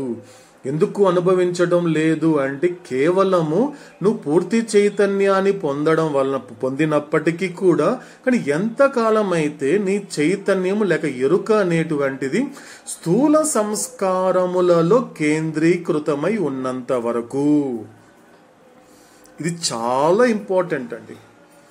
ఎందుకంటే నీ యొక్క ఎరుక గురించి అంటే నీ యొక్క కాన్షియస్ మీద నీకు ఒక అవేర్నెస్ ఏర్పడితే తప్ప ఆ కాన్షియస్ని ఎట్టి పరిస్థితిలో కూడా స్థూల సంస్కారములలో దాన్ని కేంద్రీకృతం చేయకూడదు. ఎందుకంటే ఎగ్జాక్ట్గా చెప్పాలి అంటే అండి బాగా రీఇన్కార్నేషన్ కూడా ఇది కూడా వన్ ఆఫ్ ది కాజ్ అండి. ఇది ఒక కారణం, ఇది ఒకనొక కారణం మాత్రమే. ఇది కూడా ఒక కారణంగా, ఇది బలమైన కారణం. కరెక్ట్గా చెప్పాలి అంటే జీవుడి యొక్క పునర్జన్మలకి మరిన్ని పునర్జన్మలకి కారణం ఏంటి? సో ఎంతకాలం అయితే నీ చైతన్యం అనేది నీ స్థూల సంస్కారములలో కేంద్రీకృతమై ఉన్నంత వరకు అంటే ఏంటి నీకు అంటే పూర్తిగా ఈ స్థూల సంస్కారముల చేత ఎక్కువ బంధనాలు ఏర్పడుతున్నంత వరకు, ఎక్కువ బంధనాలు ఏర్పడుతున్నంత నుంచి అన్నభూమిక మీదనే నువ్వు ఉండిపోతున్నంత వరకు, అన్నభూమిక మీద ప్రయాణం చేసుకుంటూ స్థూల ప్రపంచం యొక్క అనుభవం పొందుతున్నంత కాలము, స్థూల ప్రపంచం యొక్క అనుభవం పొందడం ద్వారా స్థూల శరీరం యొక్క ఎరుక కలిగి ఉన్నంత కాలము నువ్వు ఆత్మని సాక్షాత్కరింప చేసుకోలేవు. ఇది విచారణ. బాబా ఏం చెప్తున్నాడు స్టార్టింగ్ నుంచి కూడా, మొదటి నుంచి కూడా 454 కూడా అదే చెప్తున్నాడు అవుతాడు. కాబట్టి ఎంత కాలం అయితే, ఎందుకంటే ఇది చాలా ఇంపార్టెంట్ అండి. నువ్వు శరీరం తీసుకున్నప్పటి నుండి శరీరంలో ఉన్నంత వరకు కూడా ఇది యొక్క ఎరుకతో ఉండడం, నిజమైన ఎరుక అంటే ఇదేనండి. సో నా యొక్క చైతన్యము, నా ఎరుక అనేది ఏ సంస్కారాలలో కేంద్రీకృతమై ఉంది, ఇది గొప్ప విచారణ. ఏ సంస్కారాలలో ఉంది? ఎందుకంటే స్థూల సంస్కారాలలో ఉంటే ఇంకాస్త నేను ప్రయాణం అనేది మొదలు పెట్టాలి అనే ఎరుక వస్తుంది. ఒకవేళ సూక్ష్మ సంస్కారాలలో గనుక నా ఎరుక గనుక కేంద్రీకృతం అయితే నాకు తెలుస్తుంది. ఎందుకంటే ప్రయాణంలో ఉన్నాను, మొదటి భూమిక నుంచి 4వ భూమిక దాకా ఈ ప్రయాణంలో ఉన్నానని తెలుస్తుంది. అది కూడా సరిపోదు, దాన్ని కూడా దాటుకుంటూ ఏం చెయ్యాలి? సో అప్పుడు కూడా విచారణ చేస్తే నా యొక్క చైతన్యం అనేది ఏ సంస్కారాలలో కేంద్రీకృతమై ఉంది? మానసిక సంస్కారాలలో కేంద్రీకృతమైంది. అంతవరకు సరిపోతుందంటే అది కూడా సరిపోదు, ఇంకా వెళ్ళాలి. అప్పటికి మళ్ళీ ఆ ప్రయాణం C³ మళ్ళీ వెంటనే గుర్తు రావాలి, మళ్ళీ గుర్తించాలి ఆ C³ ని. సో కాన్షియస్ గా చేస్తున్నాం, కాన్షియస్ గా చేసిన వెంటనే ఏమవుతుంది? కాన్స్టాంట్ గా కంటిన్యూస్ గా జరిగిపోతుంది. ఎందుకంటే 99% అవతడు ఎప్పుడు చెప్తూ ఉంటాడు, నువ్వు కాన్షియస్ గా ఉంటే చాలు, మిగతావన్నీ దాని వెంట ఆటోమేటిక్ గా ఫాలో అయిపోతుంది. అలాగైతే భగవద్గీతలో కృష్ణుడు అర్జునుడికి కొన్ని విషయాలు చెబుతున్నప్పుడు అనేక లక్షణాలు కొన్ని లక్షణాలు చెప్తాడండి. దైవాసుర సంపత్తి యుగం అంటారండి.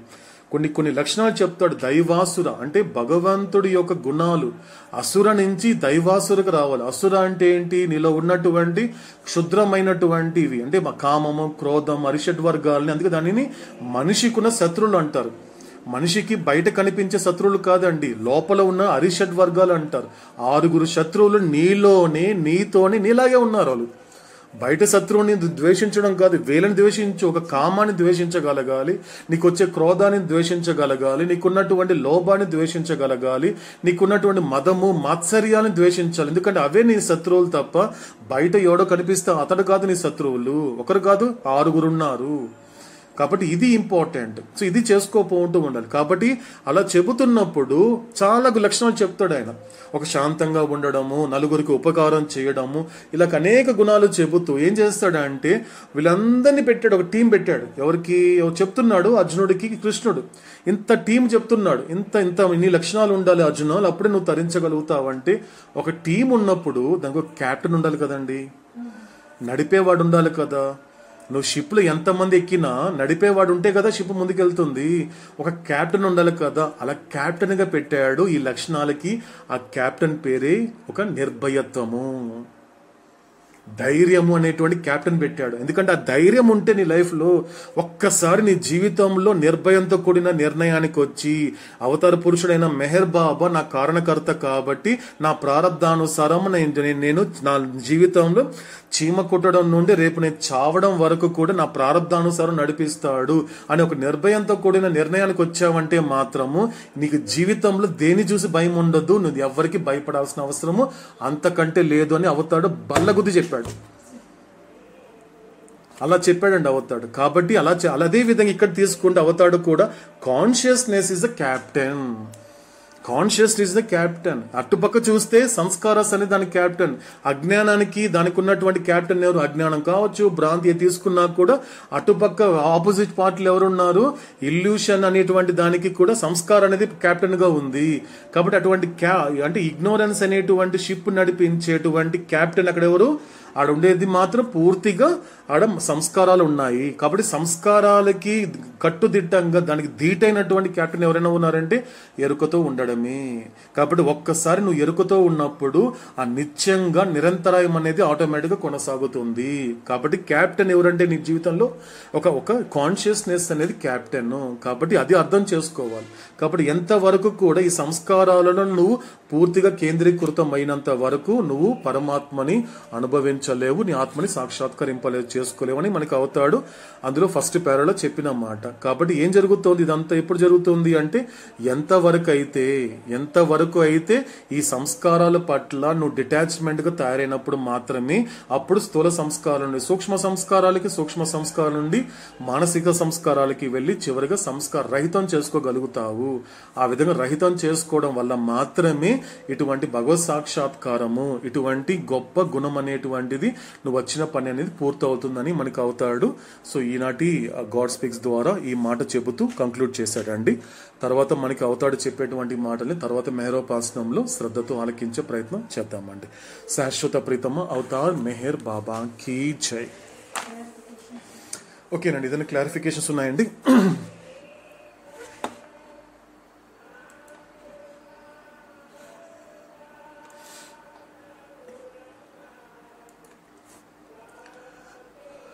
ఓకేనండి. సో క్లారిఫికేషన్స్ లేకపోతే సో మన షెడ్యూల్ని కంటిన్యూ చేద్దామండి.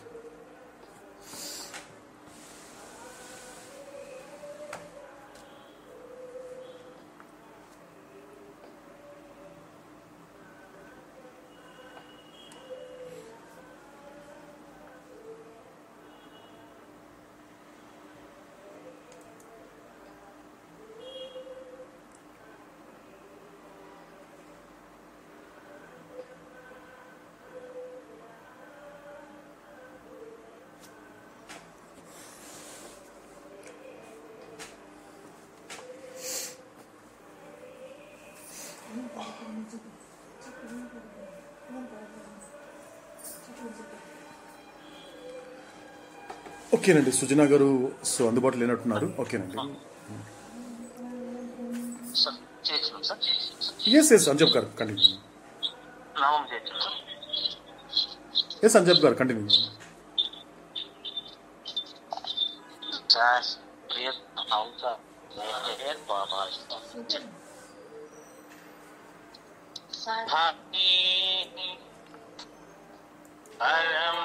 परमात्मा अल्लाह अहुर्मज़दगार इज़दानो हरि परमात्मा अल्लाह अहुर्मज़दगार इज़दानो हरि परमात्मा अल्लाह अहुर्मज़दगार इज़दानो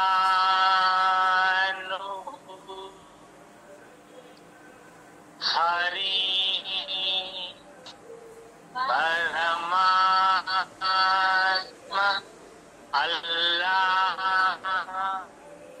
अहुर्मज़दगार God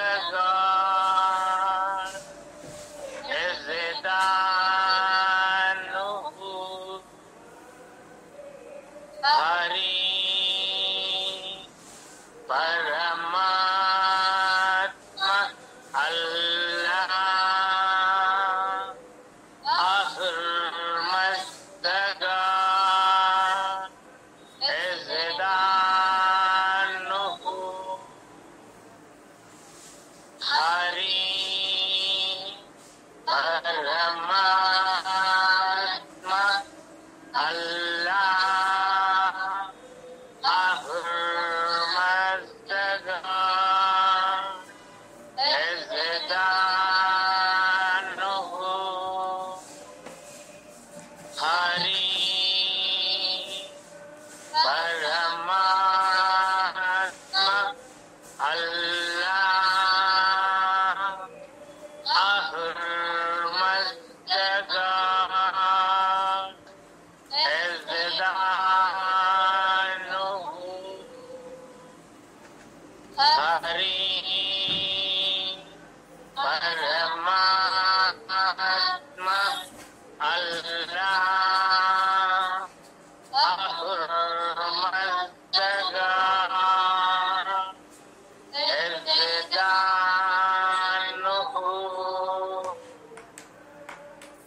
Hari Paramatma Allah Ahurmastaga is Vedanu Hari Paramatma Allah Ahurmastaga is Vedanu Hari Paramatma Allah Ahurmastaga is Vedanu Hari Paramatma Allah Ahurmastaga is Vedanu Hari Paramatma Allah Ahurmastaga is Vedanu Hari Paramatma Allah Ahurmastaga is Vedanu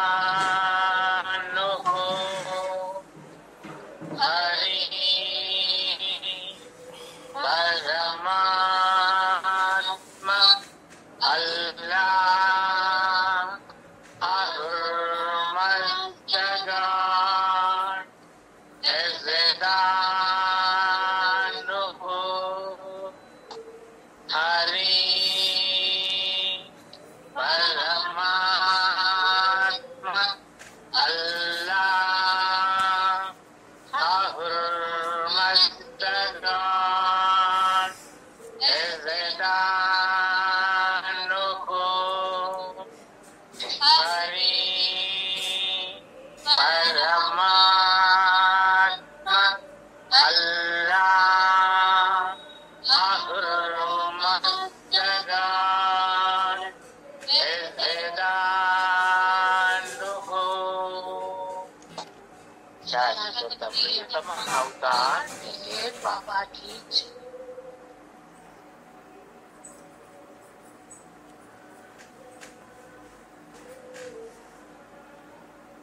ఓకేనండి. So అంజప్ గారు మీరు continue చేసేయండి, ఆర్తి మీరే చేసేయండి.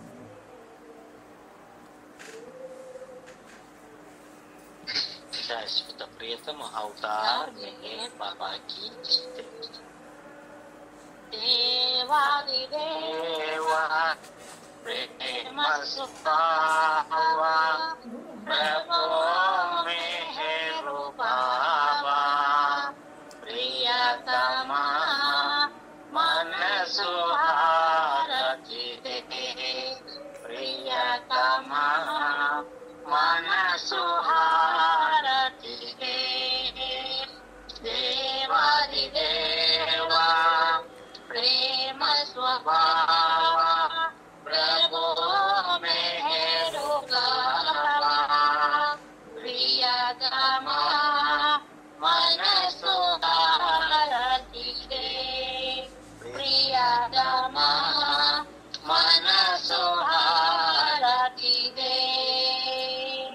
प्रेम ज्योति हृदय వెలిగించు కామ క్రోధ మూల మది తొలగించు కామను వేగక నిన్ను ప్రేమించు కామను వేగక నిన్ను ప్రేమించు మమ కరుణి అవయా ప్రియతమా మనసు హారతి దే ప్రియతమా మనసు హారతి దే।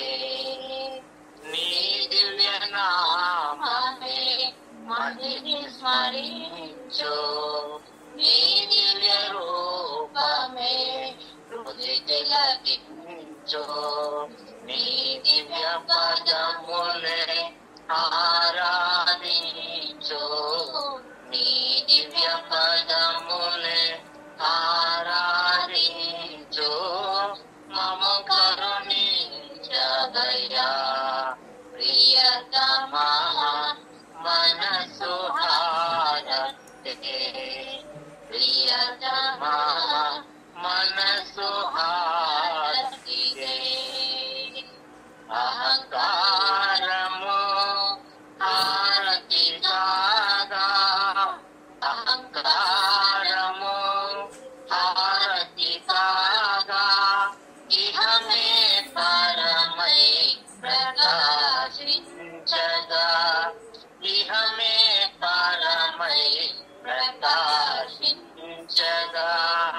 బాహ్య శరణు సాయుధ్యము పొందగా బాహ్య శరణు సాయుధ్యము పొందగా మము కరుణించవయ్యా ప్రియతమా మనసు హారతి దే ప్రియతమా మనసు హారతి దే। దేవాదిదేవా ప్రేమ స్వభావా ప్రభో మెహరు బాబా ప్రియతమా మనసు హారతి దే ప్రియతమా మనసు హారతి దే। శాశ్వత ప్రియతమ అవతార్ మెహర్ బాబా కీ జై। ఇప్పుడు 2 నిమిషాల పాటు నిశ్శబ్దం పాటిద్దామండి। శాశ్వత ప్రియతమ అవతార్ మెహర్ బాబా కీ జై।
శాశ్వత ప్రీతమ అవతార్ మెహర్ బాబా కీ జై. ఇదండి ఇప్పటి మేరోపాసనము.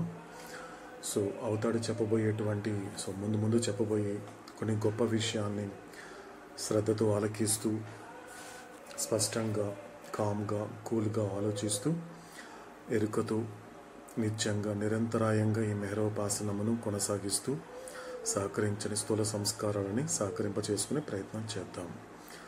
తర్వాత మెహరోపాసనంలో తిరిగి కలుసుకునేంత వరకు ఓ అవతార పురుషుడా, లోకమును కాకుండా నిన్ను అర్థం చేసుకునేలా, లోక సంకల్పమును కాకుండా నీ సంకల్పమును అర్థం చేసుకునేలా నన్ను మలచు. శాశ్వత ప్రియతమ అవతార్ మెహర్ బాబా కీ జై. శాశ్వత ప్రియతమ అవతార్ మెహర్ బాబా కీ జై. శాశ్వత ప్రియతమ అవతార్ మెహర్ బాబా కీ జై.